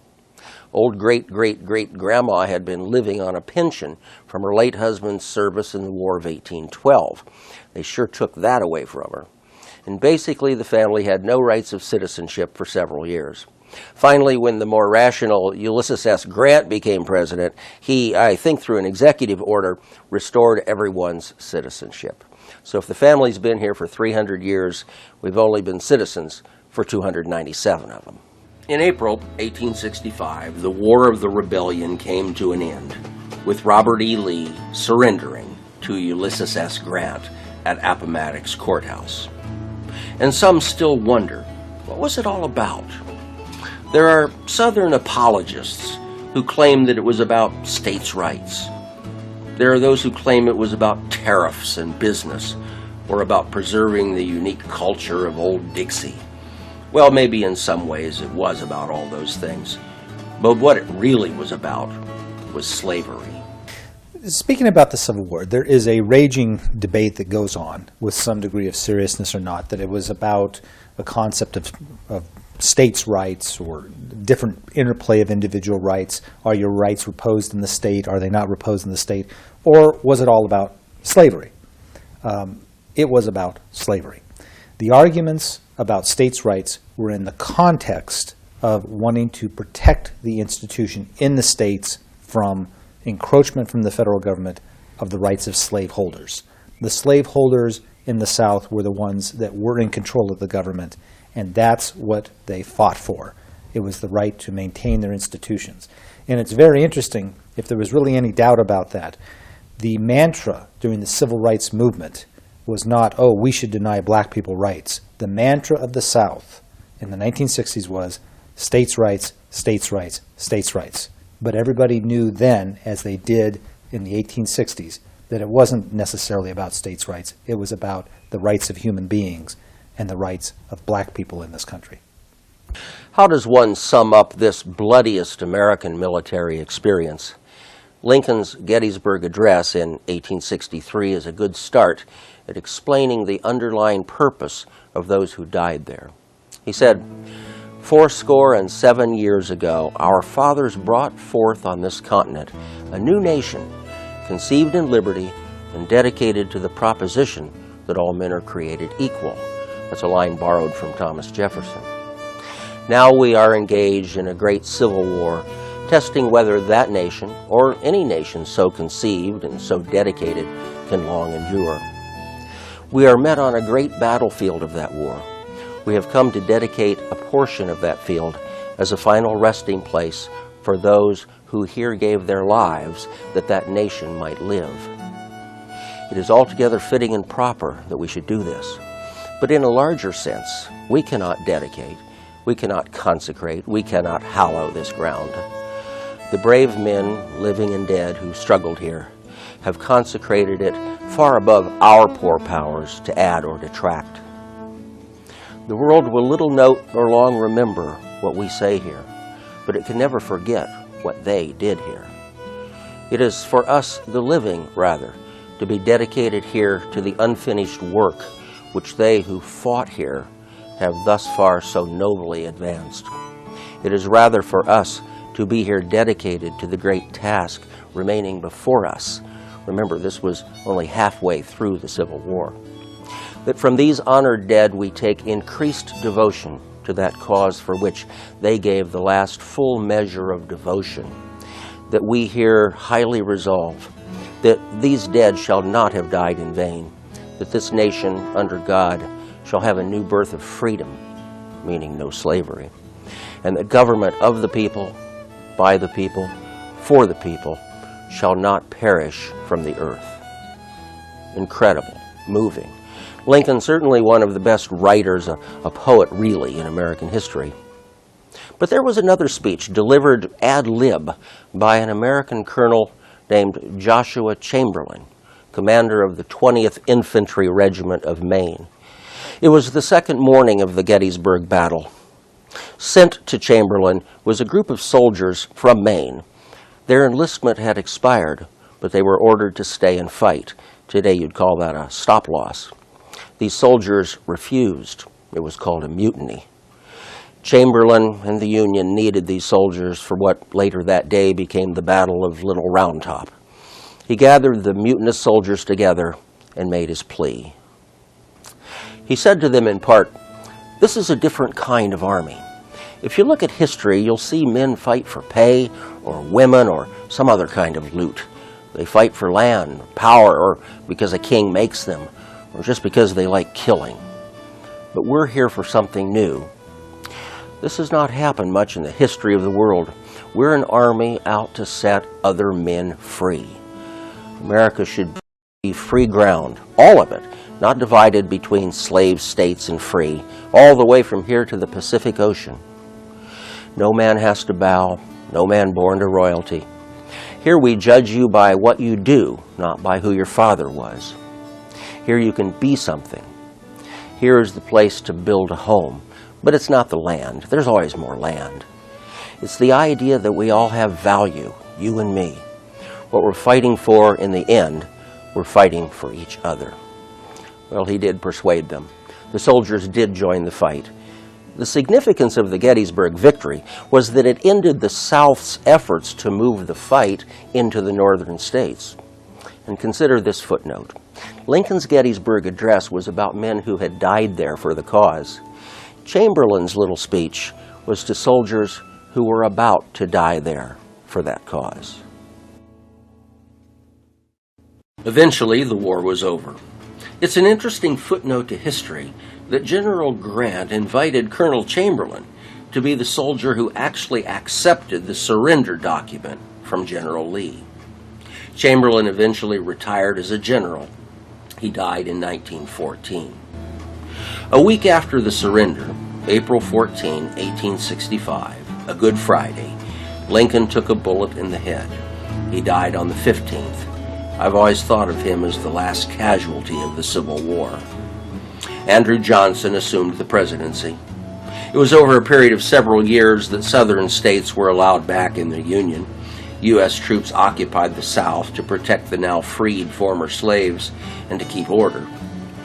Other Northerners, called carpetbaggers, went south to exploit the situation for their personal gain. African Americans found themselves in important Southern governmental positions. Southern whites found themselves resentful. During the few years that followed, the Republican Party, the anti-slavery, the anti-South Republicans, firmly controlled both Congress and the White House. Their action over the next several years was to pass and ratify the 13th, 14th, and 15th Amendments to the Constitution. The 13th Amendment was very simple. It outlawed forever the institution of slavery. The 15th Amendment was simple on the surface. It guaranteed all citizens the right to vote. We say simple on the surface because in reality most Black and Hispanic and Native American citizens didn't see the enforcement of their voting rights until the successful civil rights movement of the 1960s, a century later. But it is the 14th Amendment that had, and still has, the greatest impact on life in the United States. It is sometimes called the Equal Protection Amendment. It says several things. First, all persons born or naturalized in the United States are citizens of the United States and of the state in which they reside. This put an end to the old Southern argument that slaves, or even free blacks, were not citizens. Then, a state cannot make or enforce any law abridging, that means restricting, the privileges or immunities of our citizens. And then one of the most important things in the Constitution, it reads, quote, "Nor shall any state deprive any person of life, liberty, or property without due process of law, nor deny any person within its jurisdiction the equal protection of the law." Due process of law, equal protection of laws. It means they can't just take away your life, your liberty, or your property without following a system of laws and courts, and that everyone has to be treated the same under the law. But see something interesting. Here, first it defines what a citizen is, and then it says a citizen's privileges cannot be abridged. But note the rest of the sentence. Nor shall any state deprive any person of life, liberty, or property without due process of law, nor deny to any person within its jurisdiction the equal protection of the law. The word there is person, not citizen. The rights of due process and equal protection apply to all persons in the United States, whether they are citizens or not, even if they are visiting from another country, or even whether or not they are here legally. It doesn't mean that a non-citizen or an illegal gets special treatment. Rather, the same treatment. Whatever action you might face from government, law enforcement, or courts, it has to follow the due process of the laws, and that process has to protect all persons equally. Remember the alternative. Think back to our discussions about the slave codes. A slave could be killed with no questions asked, or an absolutely free black person could have been accused of being a fugitive slave, arrested, and have no right to his day in court. Section 2 says, congressional representation is based on a count, a census, of the population. What that means is that the old 3/5 compromise is out. African Americans or other minorities are whole persons. There are a couple of other sections of the 14th Amendment, but the one that is particularly interesting relates to money. Basically, it says the U.S. and state governments will not assume or pay any of the South's Civil War debts, nor for the loss of property. When you look at the 14th Amendment, as well as in conjunction with the 13th and 15th Amendment, it was the largest redistribution of property in history. Huge millions and millions of dollars, which would today be worth billions of dollars, of property were taken away from one group of people in order to allow for the emancipation of other people. That property being the slaves. That property being the slaves. Any program that people complain about today, any welfare program, even anything that the Soviet Union did during the time of the Russian Revolution, pales in comparison to that redistribution of property for a social goal. And one needs to read the Constitution if you want to do this originalism analysis, which is read the Constitution as the framers intended. You must account for the framers of the 13th, 14th, and 15th Amendments, which is called progressive originalism, and allows for a much broader scope and understanding of the role of government in the securing of individual liberty. The new president, Andrew Johnson, was not in the mold of Abraham Lincoln. So you've got a man who comes in the White House because of an assassin's bullet, Andrew Johnson, a slaveholder, a Tennessean, who before long has no qualms, no problem at all with the restoration of white supremacy in the South. This is more than many Republicans, radical, moderate, whatever, could swallow. The idea that you could have fought 4 years to reconstruct the Union and to abolish slavery, only to see white Southerners try to turn back the clock to 1860 once more, was simply too much for a lot of people to take. Regardless of Johnson's views, the North undertook what was called Reconstruction. It wasn't about fixing the physical wreckage. It was about that business of Union Army occupation of former Confederate states, meant to protect former slaves. It was resented by many Southern whites, and as years went on, it was not even all that popular among whites in the North. Reconstruction continued for the better part of 12 years, and how it ended was based on sheer politics. The election of 1876 saw Republican Rutherford B. Hayes of Ohio running against Samuel Tilden, the Democrat. Tilden was not a Southern old Confederate type Democrat. He was from New York and a millionaire businessman at that. Well, in the general election, Tilden actually won the popular vote, the first Democrat to do so since the Civil War. Hayes, the Republican, woke up that morning pretty much accepting defeat. But in a few Southern congressional districts, the Electoral College votes were in dispute. Certain Southern Democrats were in a position to cast those electoral votes however they wanted.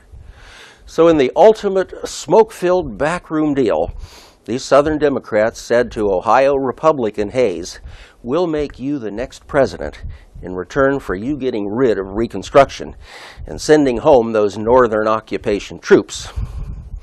They say in politics, an honest politician is one who stays bought, and Rutherford B. Hayes did just that.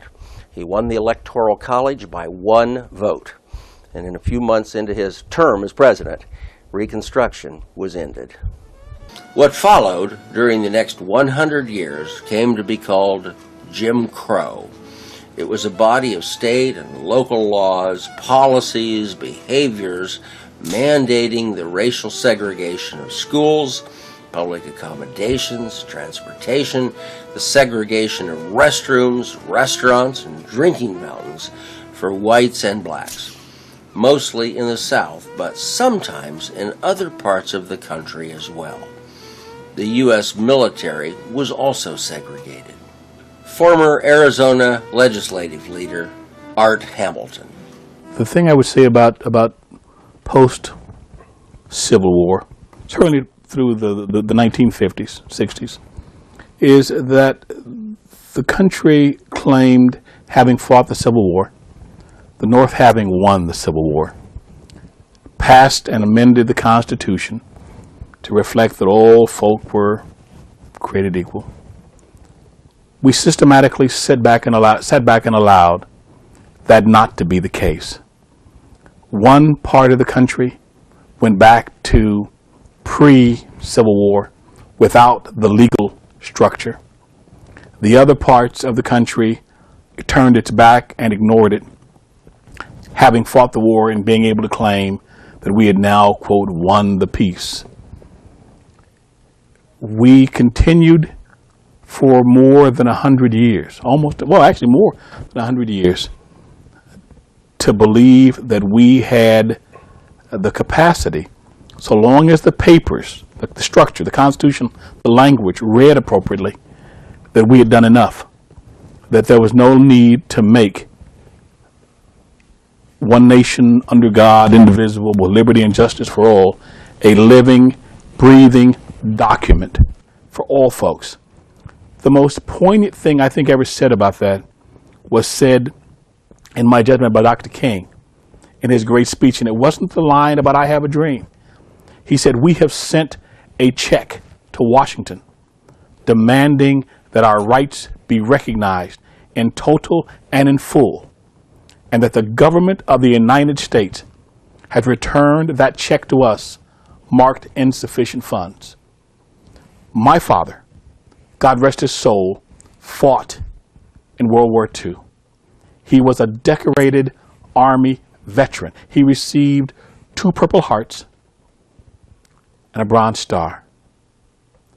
And yet, when he was mustered out of the service at Luke Air Force Base and would drive between Luke and Williams Air Force Base, he could not stop at the restaurants along Grand Avenue and get a sandwich.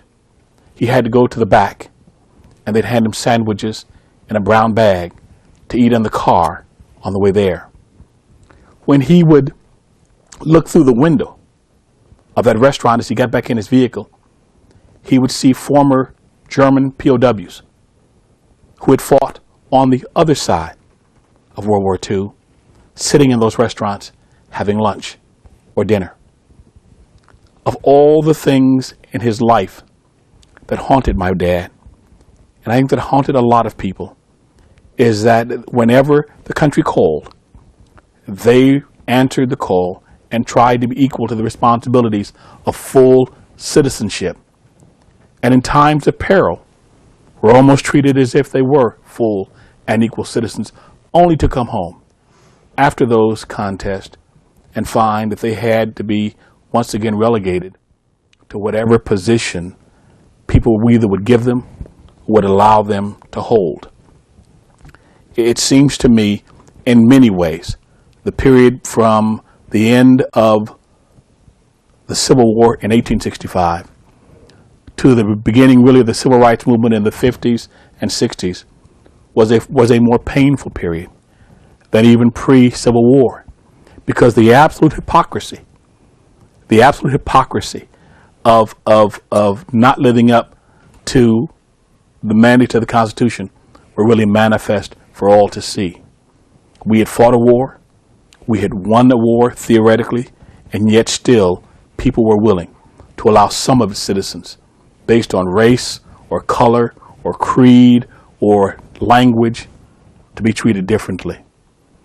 Even allowing some of its citizens to be interred in camps during World War II, even though they happened to be good, loyal American citizens, but they happened to be Japanese by birth. And yet there really wasn't a great call to put into concentration or put into camps to keep an eye on German Americans, Italian Americans. It is a painful period for a lot of people. And that pain, I think, even today still remains for a lot of folks. Well, as noted earlier, Arizona became a U.S. territory in 1863, but it would be 49 years before achieving statehood, the last of the contiguous 48 states. It is true that after the Civil War, a good number of the people arriving to settle in Arizona Territory were former Confederate soldiers and sympathizers. Now, this doesn't mean that the territory just became an extension of the Old South. I imagine there were plenty of Dixie attitudes, but relations between whites and African Americans did not make many headlines, and the reason was simple. There were hardly any black people here. The U.S. Census of 1870 recorded the Negro population as only 26 souls. By 1880, it was still only 155. Even today, African American populations in Arizona is proportionately smaller than many other states. Our past documentary titled Almost Free, A History of the Black Experience in Arizona, covers this story in depth. Those African Americans who did come west had at least one thing in common with the white Southern newcomers. They were looking for a new start. One black Arizona cowboy later wrote a memoir titled, quote, The Autobiography of Nat Love, published in 1907. He noted that he had left South Carolina because, quote, smart Negroes were not much in demand there, end quote. The larger racial or ethnic minority in the territory was the Mexican-American population, which in the past had been the majority. In the early couple of decades of the territory, Hispanics held many seats in the legislature and were elected as the mayors of Tucson and Yuma. But such political successes pretty much came to an end as large numbers of Anglos began to move in. Still, there did continue to be many successful and prominent Mexican-American families. Dr. Christine Marin. In the Arizona Territory, there were many Hispanics or Mexicans who were quite prominent in the sense that they were merchants, they were freighters, they were those who were able to carry a little bit of political knowledge and power among others.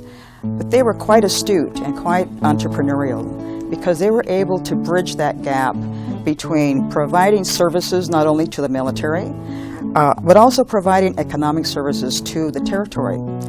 There was the Samaniego family, the Tully family, the Ochoa family, and many others who were now providing services to mines, for example, away from Tucson.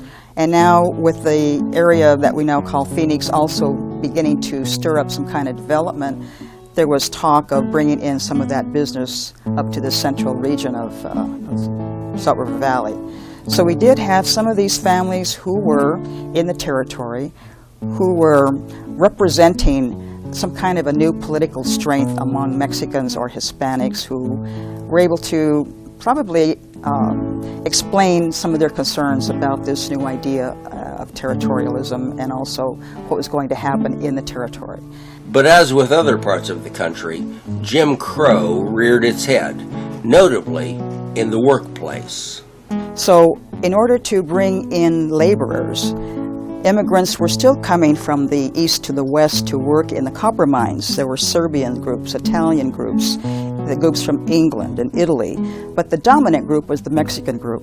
And this was the group that was the most exploited in terms of their labor. There soon began to be a division of labor and what was going to be called a dual division of pay. Mexican pay and Anglo pay, Mexican work and Anglo work. There would be that difference in pay, but for the same number of hours. And the hours would also become a source of contention for workers who are also going to be working longer hours but receiving less pay than their Anglo counterparts. So what we have is a combination of labor unrest, the idea of forming unions to represent workers, the idea of unions coming to represent Anglo workers only, but not Mexican workers, and then of course the dual division of labor and pay. That began in the early 1900s. It would continue in 1903, 1907, and even up to statehood. And there were problems in other areas.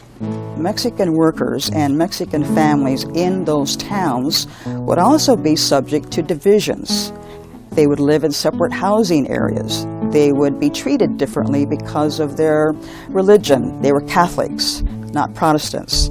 They ate different food. They ate Mexican food that may not have been considered American in a sense.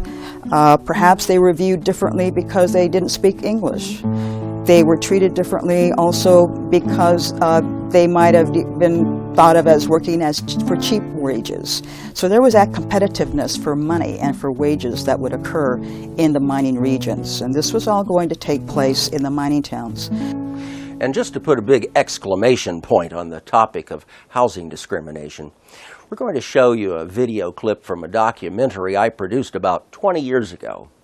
It's about the wording in the legal title to a Phoenix house built in the 1920s, a house I owned at the time of that broadcast. This 1925 deed to a Phoenix home sums it up. Quote, "No part of said premises shall ever be conveyed or transferred to any person or persons of African, Japanese, Chinese, or Mexican descent." End quote.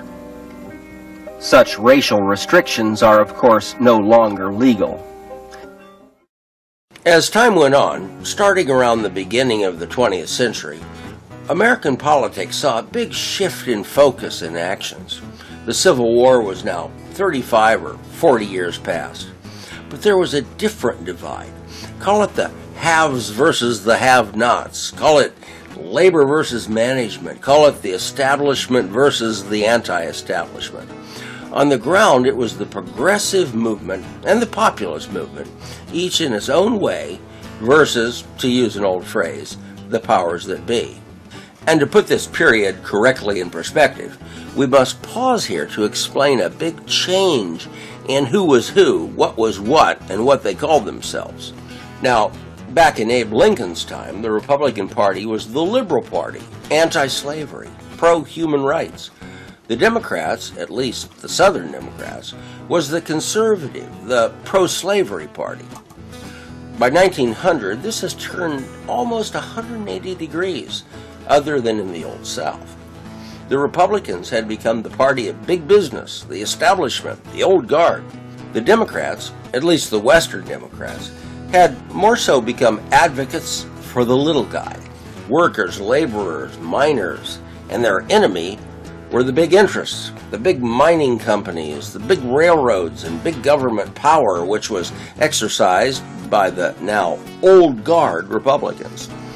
In one sense, it was a major historical turning point in American politics, a realignment that, to some extent, continued through the entire 20th century.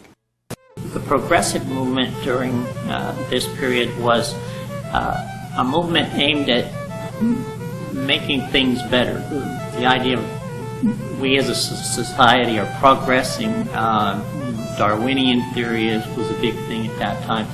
Things should be getting better. Children shouldn't have to be losing fingers and arms in factories.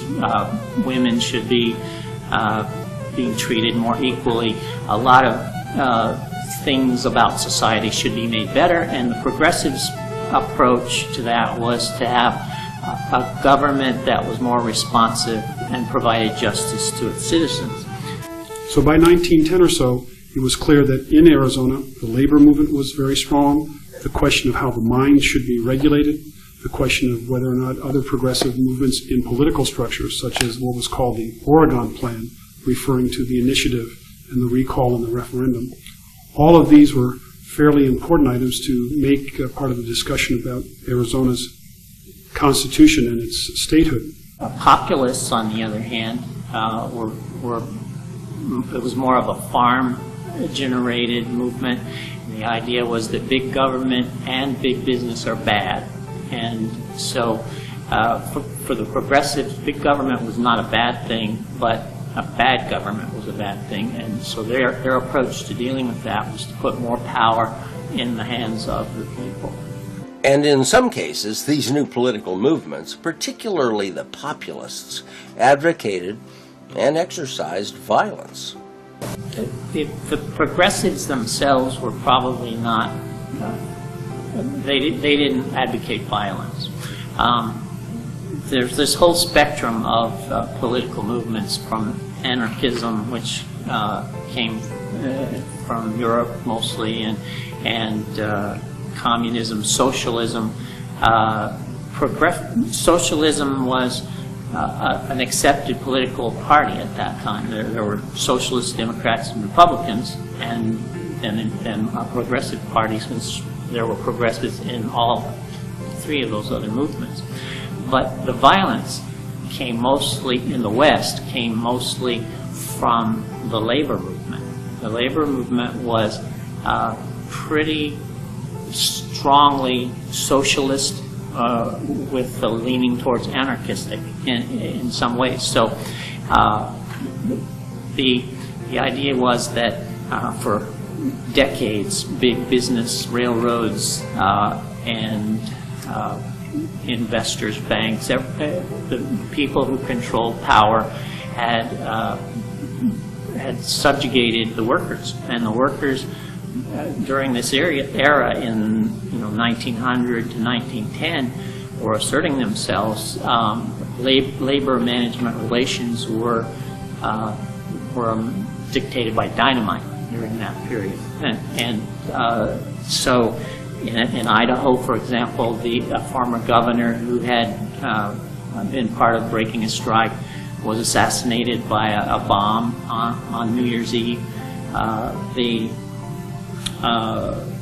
New York Times, which was seen as an arm of corporations and railroads, was bombed as part of a labor situation.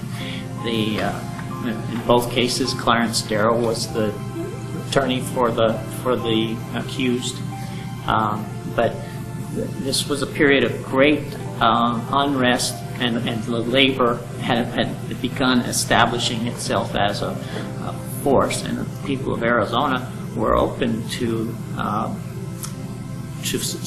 someone who could stand up to big corporations and railroads that they thought were taking advantage of them. Well, down here in the Sonoran Desert and in the mountains and plains of northern Arizona, the highest priority for almost 50 years was statehood. We first, Arizona, the citizens of Arizona first started requesting statehood in the 1870s, and it continued over the next few years. The subject would come up.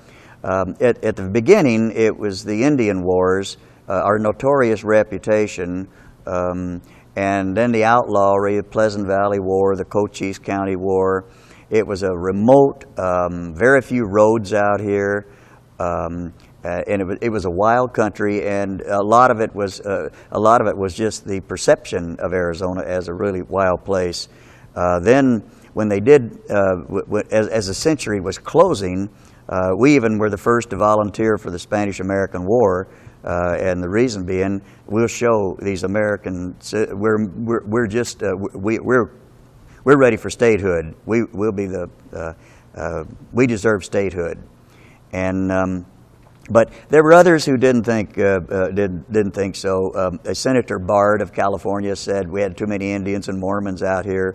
Senator Albert Beveridge took a quick trip. He was the chairman of the Committee on Territories. He took a fast blink trip out here and decided this place is. I think he thought maybe I'm paraphrasing, but he said all it's got out here is rattlesnakes and scorpions and Mexicans and Mormons and Democrats.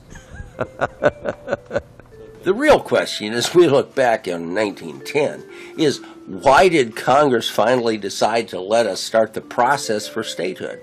I mean, after all, the White House, the Congress, the U.S. Senate were controlled by the Republicans. Arizona Territory was mostly with the Democrats. Why would they allow a new Democrat state? Well, to some extent, it had to do with Arizona's lobbying effort. A territory has no U.S. senator, but gets to elect one member of Congress, technically called a delegate. That person can vote in committee meetings, but not on the floor of the House. In our case, over those 49 years, the Arizona delegate's main job was to lobby for statehood. You might think that Democrat Arizona would have always elected a Democrat to that position. Not so. At various times, there were also independents. There was something called the Unionist Party, and there were Republicans. Our final delegate from 1909 to 1912 was named Ralph Cameron, a Republican who was well connected with the Washington leadership. It is said he was particularly close with Senator Albert Beveridge of Indiana, the chairman of the key committee. Maybe Cameron was persuasive. Maybe friendship prevailed. Other suggestions are that Democrat Arizona was balanced by the admission of the more Republican New Mexico, and that Senator Beveridge wanted to have a big say in the requirements outlined in the Arizona Enabling Act. All right, so what is the Enabling Act? Basically, it is an act of Congress that says you can write a proposed state constitution, which we will later approve or disapprove, depending on what you write. The federal government paid for this effort. The Department of Interior put up $100,000 to cover the cost of the election of delegates and to pay salaries of those delegates and their staff. They had 60 days to complete the task. Alice Duckworth of the Arizona State Library often lectures on the subject. We spoke with her in the original historic legislative chamber, the very room in which the Constitutional Convention held its meetings. It's important to realize that in the Enabling Act, Congress built in a set of instructions listing numerous things that the proposed Constitution must include and other things that it must not include. For one, it had to be Republican or representative in nature. Two, we could not make any laws that discriminated on the race or color, and we could not make laws that discriminated against religion. And so those had to be in. The Indian lands, the reservations, we could not make any laws regarding the reservations. However, we had to have laws that said no selling of liquor to the Indians. We were just coming out of the polygamous plural marriages of the Mormon Church tradition, and so that was also a strict no plural marriages. English would be the official language, and that was in there. The new state would pick up all debts belonging to the territory. We couldn't just write them off. And if, for example, Indian lands were sold to an outside entity, that no liquor law would remain in place for 25 years. The Enabling Act required that office holders in Arizona be able to read and write and be able to function in their office without the use of an interpreter. The state capital will be in Phoenix, and it will remain there until at least 1925 before we can move it. Oh, let's see, what else?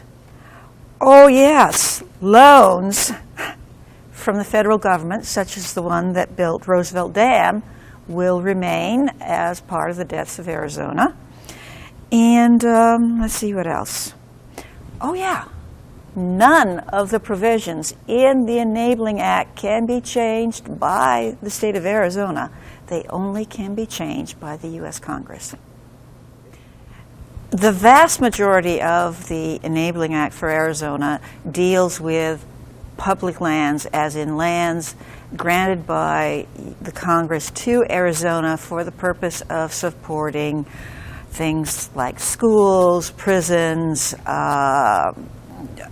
It just is, it's vast. It's hundreds and thousands and acres, and reading it is complicated. It just makes your mind spin.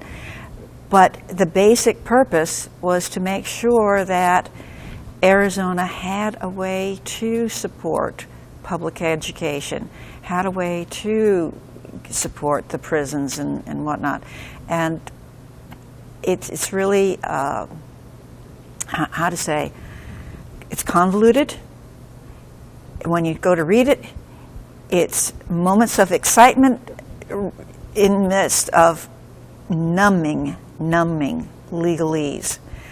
But the basic thing is that Congress didn't set us out here and not give us means to support the agencies and schools and whatnot that Arizona would need at the time of the Constitutional Convention and later.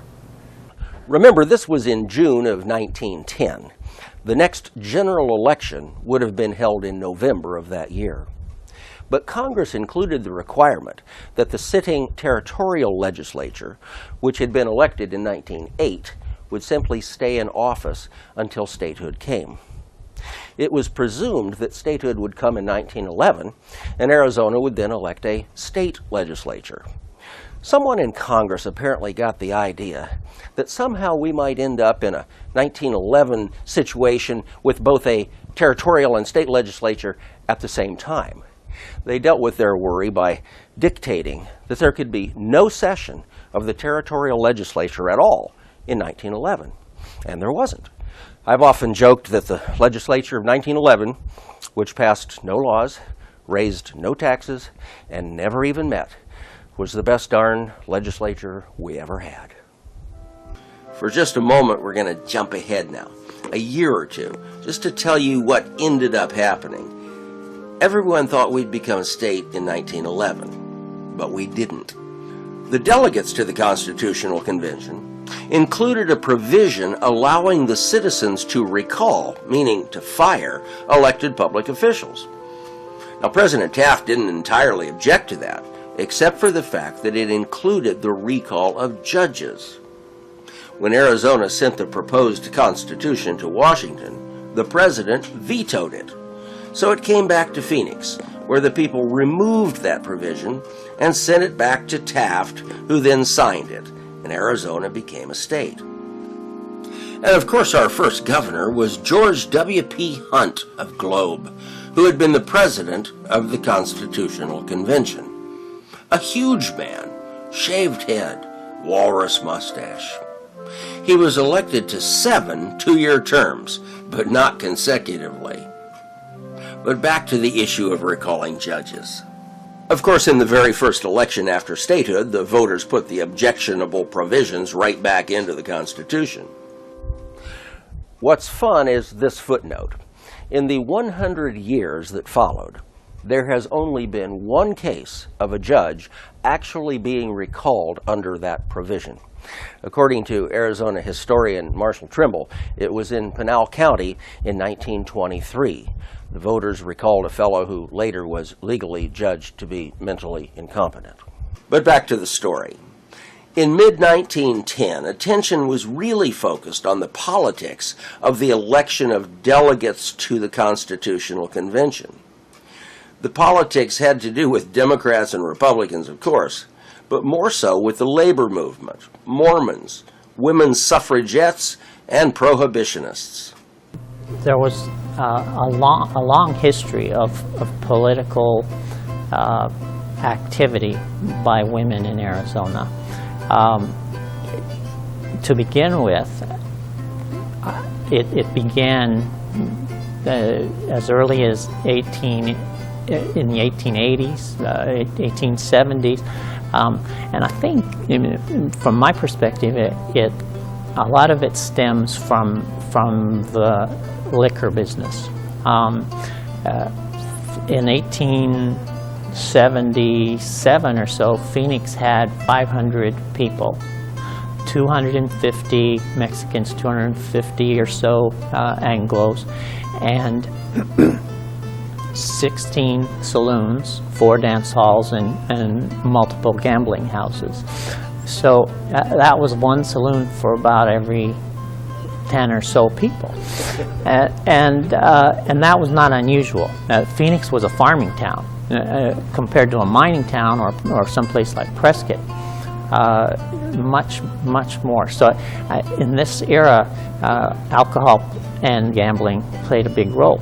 I think that as women came to live in the state, they were the recipients of the downside of that. There was abuse. There was, the paychecks were all being spent on things other than things they needed domestically. So women became active in an effort to control alcohol. And Josephine Brawley Hughes in Tucson started that movement in the state, and as almost immediately they found out it was a political problem, and that they would need to be able to vote if they were ever going to change it. So the focus changed from prohibition, though it was important, to suffrage.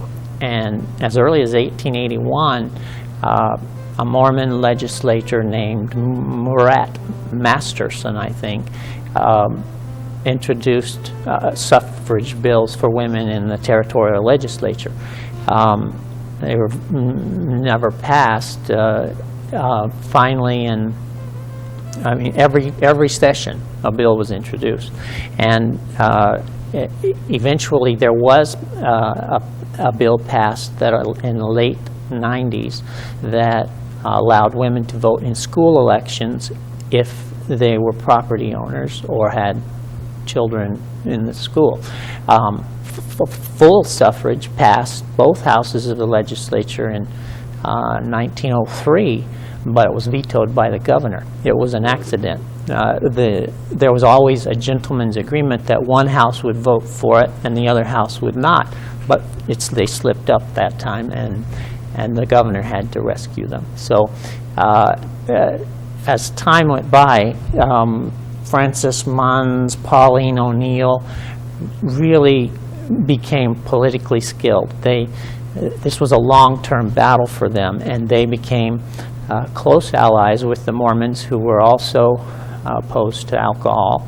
And because of that connection, that was one of the reasons that the suffrage bills failed, because the governor that vetoed the bill in 1903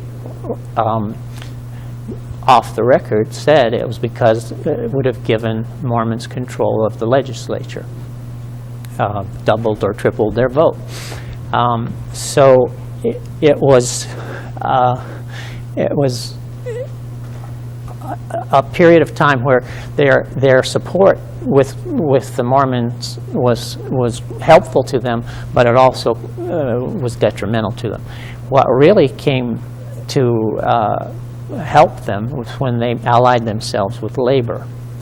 During this period, labor was on the ascendancy. Labor needed as much support as possible to confront the business owners, and they formed an alliance with women, and in exchange agreed to support suffrage. And as things moved closer and closer to a constitution, that combination of the labor movement, the women's movement, and to a degree some other religious movements, the Mormons and others, created a really strong political force. And when the National Progressive Party adopted a platform plank supporting women's movement, supporting women's suffrage, the Arizona party adopted that platform as a whole, and so the women and labor were able to say to the Democrats and Republicans, if you don't adopt a similar provision, all of our support, and there was plenty of male support as well as female support, will go to the progressives. And in order to avoid that, both the Republicans and the Democrats adopted a platform supporting it.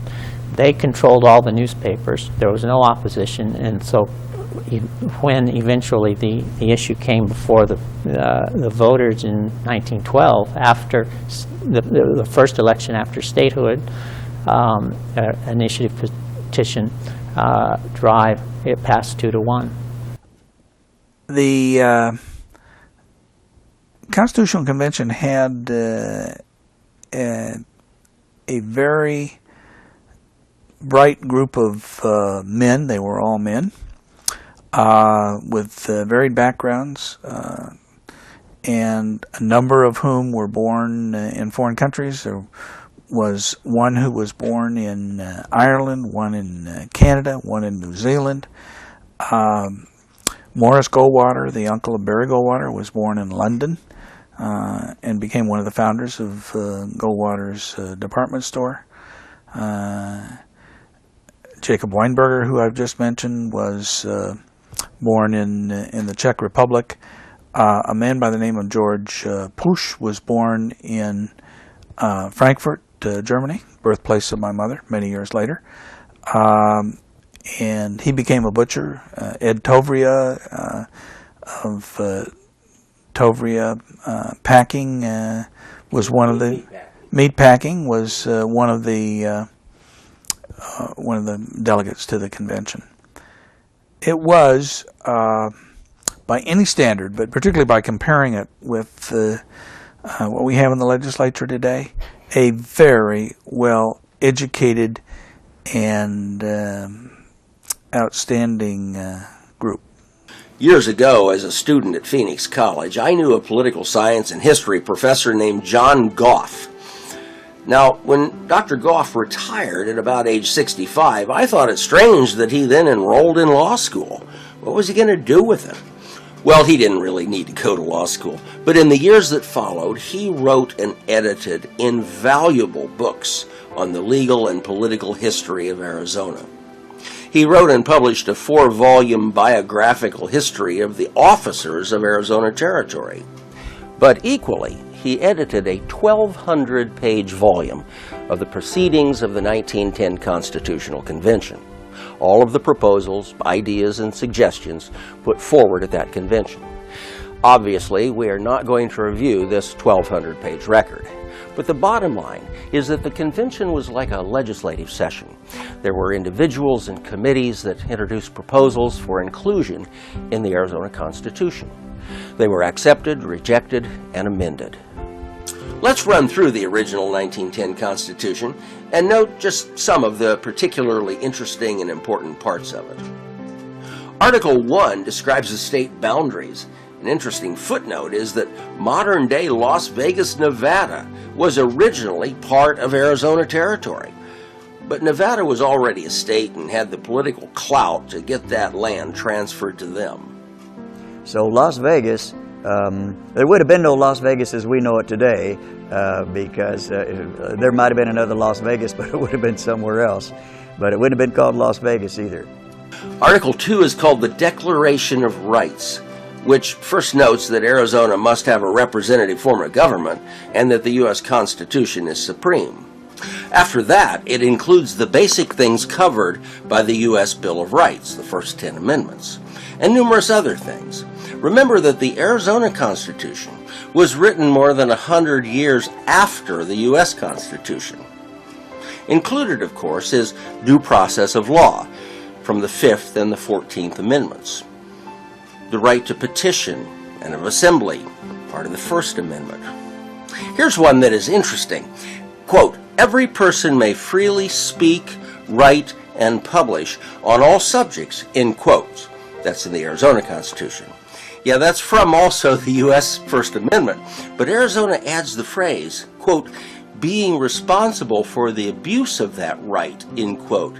This gives recognition and authority to the laws on libel and slander. And here's another interesting difference between the Arizona and the U.S. Fourth Amendment regarding search and seizure.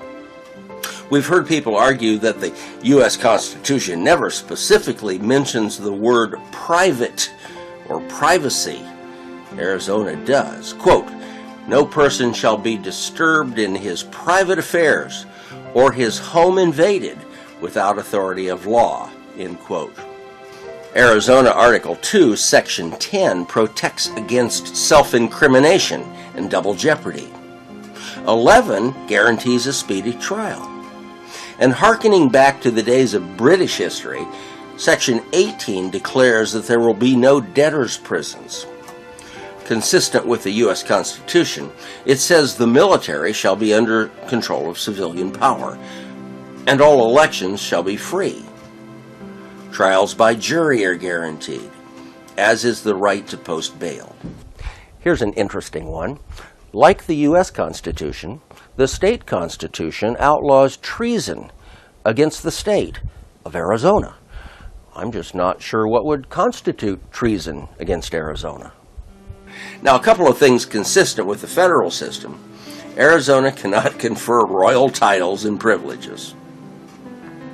And over in the criminal justice system, if charged with a crime, the first step in the process must be to appear before a magistrate, that means a judge, for a preliminary examination or preliminary hearing to hear the charge and enter a plea. But here's one that has demanded particular attention in recent decades. Section 31, quote, no law shall be enacted in this state limiting the amount of damages to be recovered for causing the death or injury of any person, end quote. Today this issue is called tort liability. A tort is when someone is injured or killed due to the negligence of another person. The person or their family can sue the alleged guilty party for money damages. Section 31 says that the amount of money to be paid is up to a jury, and no law may limit the amount of monies a jury can award. This provision was meant to protect injured or killed workers. It was part of the progressive and populist movement who viewed the employers, big business, the mines, and railroads, as the bad guys. The U.S. Constitution makes no mention of this issue at all. Article 3 of the Arizona Constitution is pretty simple. It's only one long sentence that says there will be 3 branches of government: the executive, the legislative, and judicial. Article 4 outlines Arizona's legislature. The provision is in 2 parts, and the first deals with what are called initiative and referendum.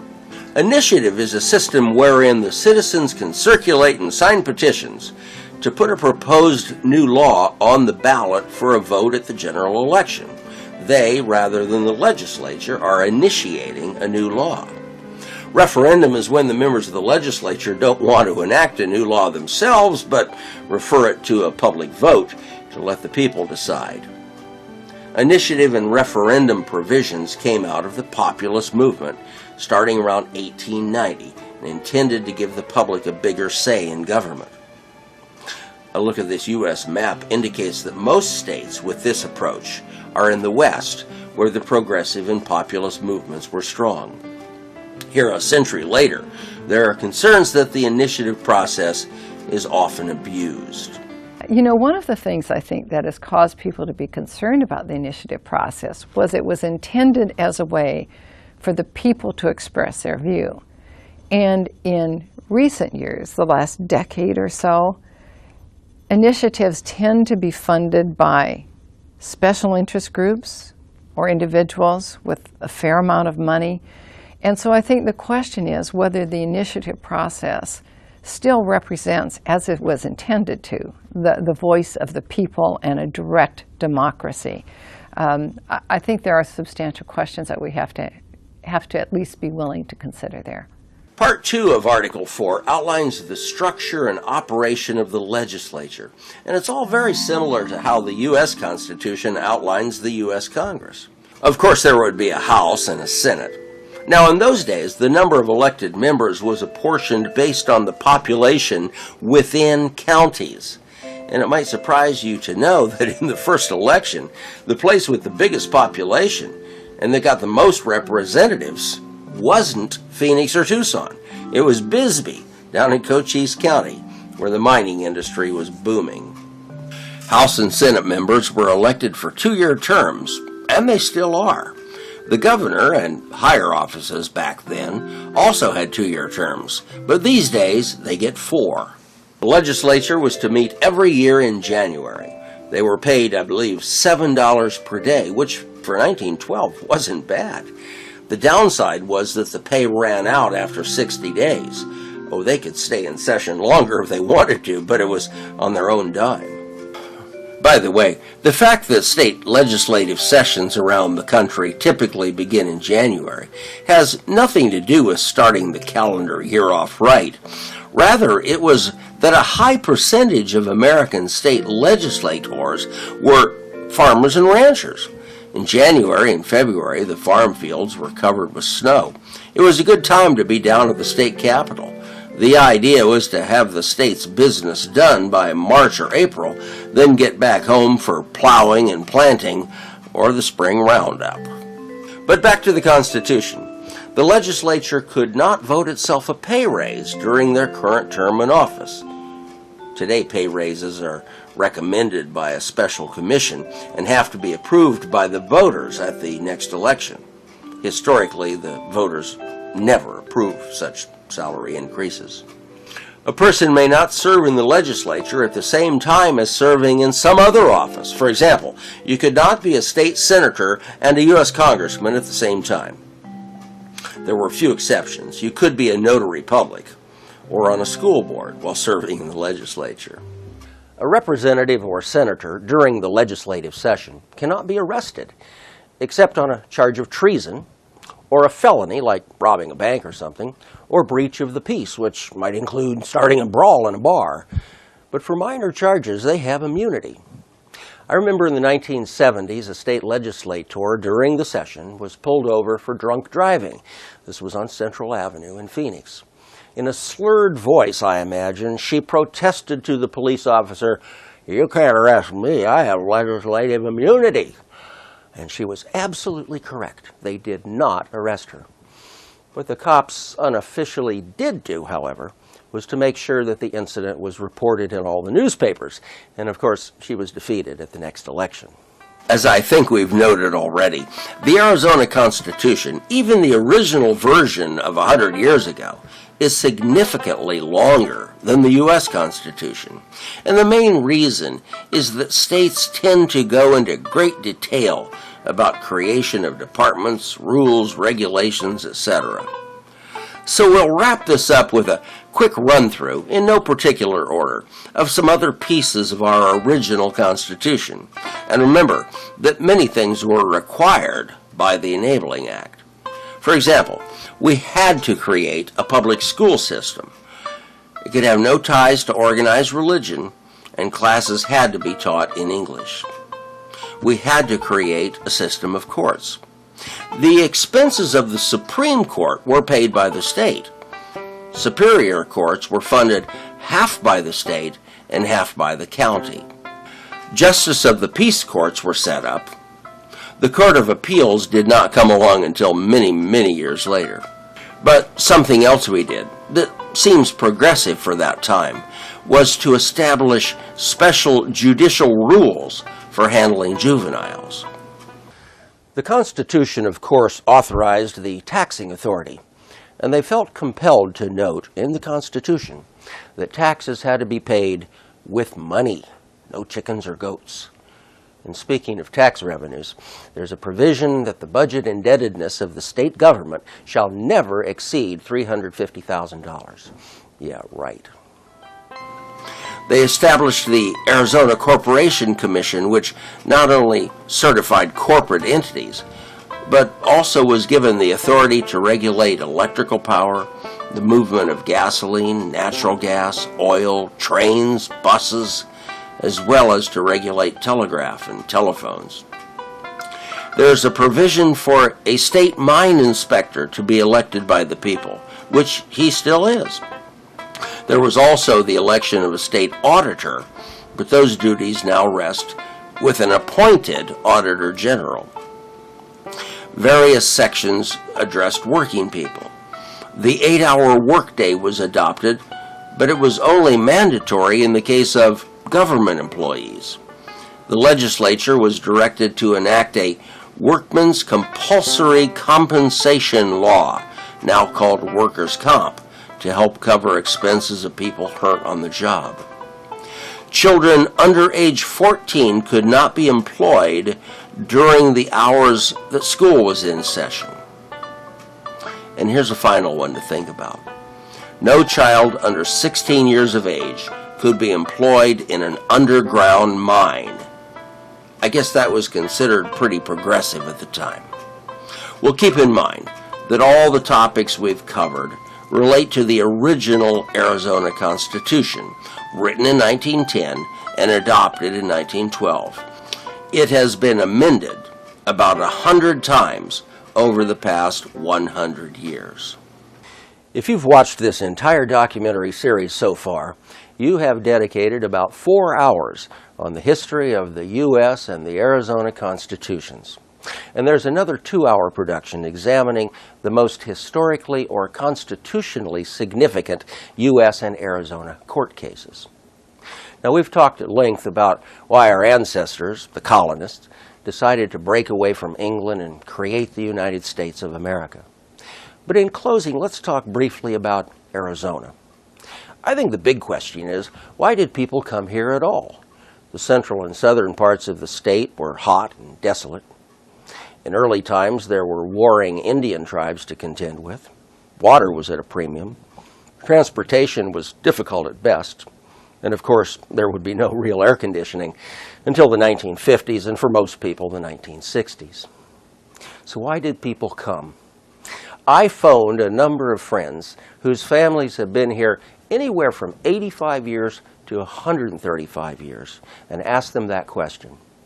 One fellow said his great-great-grandfather had killed a man in Oregon and figured the law wouldn't come looking for him down here in the desert. That family became very prominent ranchers. 3 friends mentioned tuberculosis and asthma, so we can credit some population growth to the advice of early Eastern physicians. There came hard rock miners who were often Slavic people. There were lumber mill workers up north who were sometimes African Americans. There were cattle people and cotton people, often in from Texas. There were the folks who came and started the citrus industry. In territorial days, there was something called the California backwash. These were folks who had gone to California looking for gold. When they didn't find any, they sort of wandered back toward Arizona and went to work or started a business. Barry Goldwater told me that was part of how his family got here. What did all these people have in common? Well, often they were getting away from something, if nothing more than the locked-in social and political structures that they came to know back where they were from. But far more important, they were looking for something, and that something was opportunity. Our old friend, historian Don Dodera, summed it up best. He said, Arizona was the land of the second chance. There's a lot of truth to that. And our friend Balladeer Dolan Ellis, in one of my earlier shows, said this. The giant saguaro cactus is capable of going a year and a half without any additional moisture at all. And all of our plants and our animals have learned to do that. And I think that relates to the people who live in Arizona, too. I think an Arizonan is a survivor. Arizona is a person who wasn't quite satisfied where he was living someplace else, and he had the courage to uproot himself and his family, head out to a new city, and be able to cut out a new life for himself. Certain grittiness. And there was a common pattern to this Arizona migration, a practice that dates back certainly to the earliest days of Ellis Island, and possibly to the colonial period. The dad would come first, alone, find work, find a home, save every dollar he could, then send for the wife, kids, and perhaps other family members. That was certainly my family's story coming to Arizona in 1951, when the state had a few 100,000 people, but more coming every day.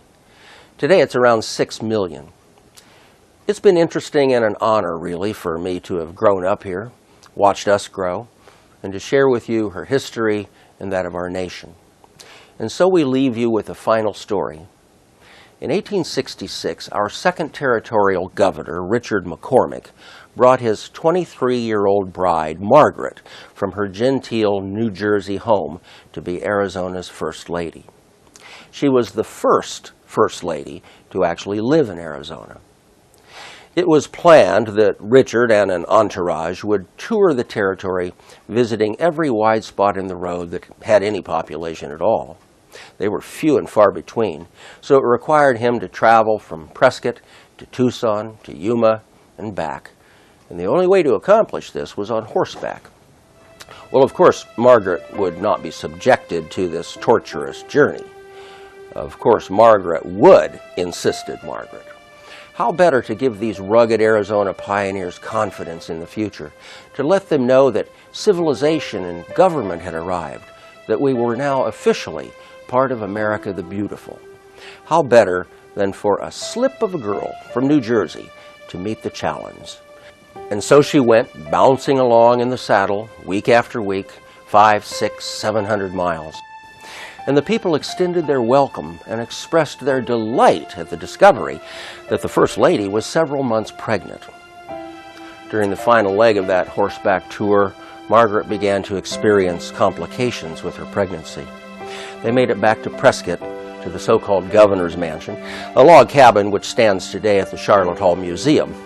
And there, on April 30, 1867, gave birth to a baby girl who died, as did Margaret McCormick. Again, she was the first of our First Ladies to actually live in the territory, but more deserving of our gratitude, she was that First Lady who gave her life, demonstrating her belief in the future of a rugged place called Arizona. I'm Bill McCune. Take care.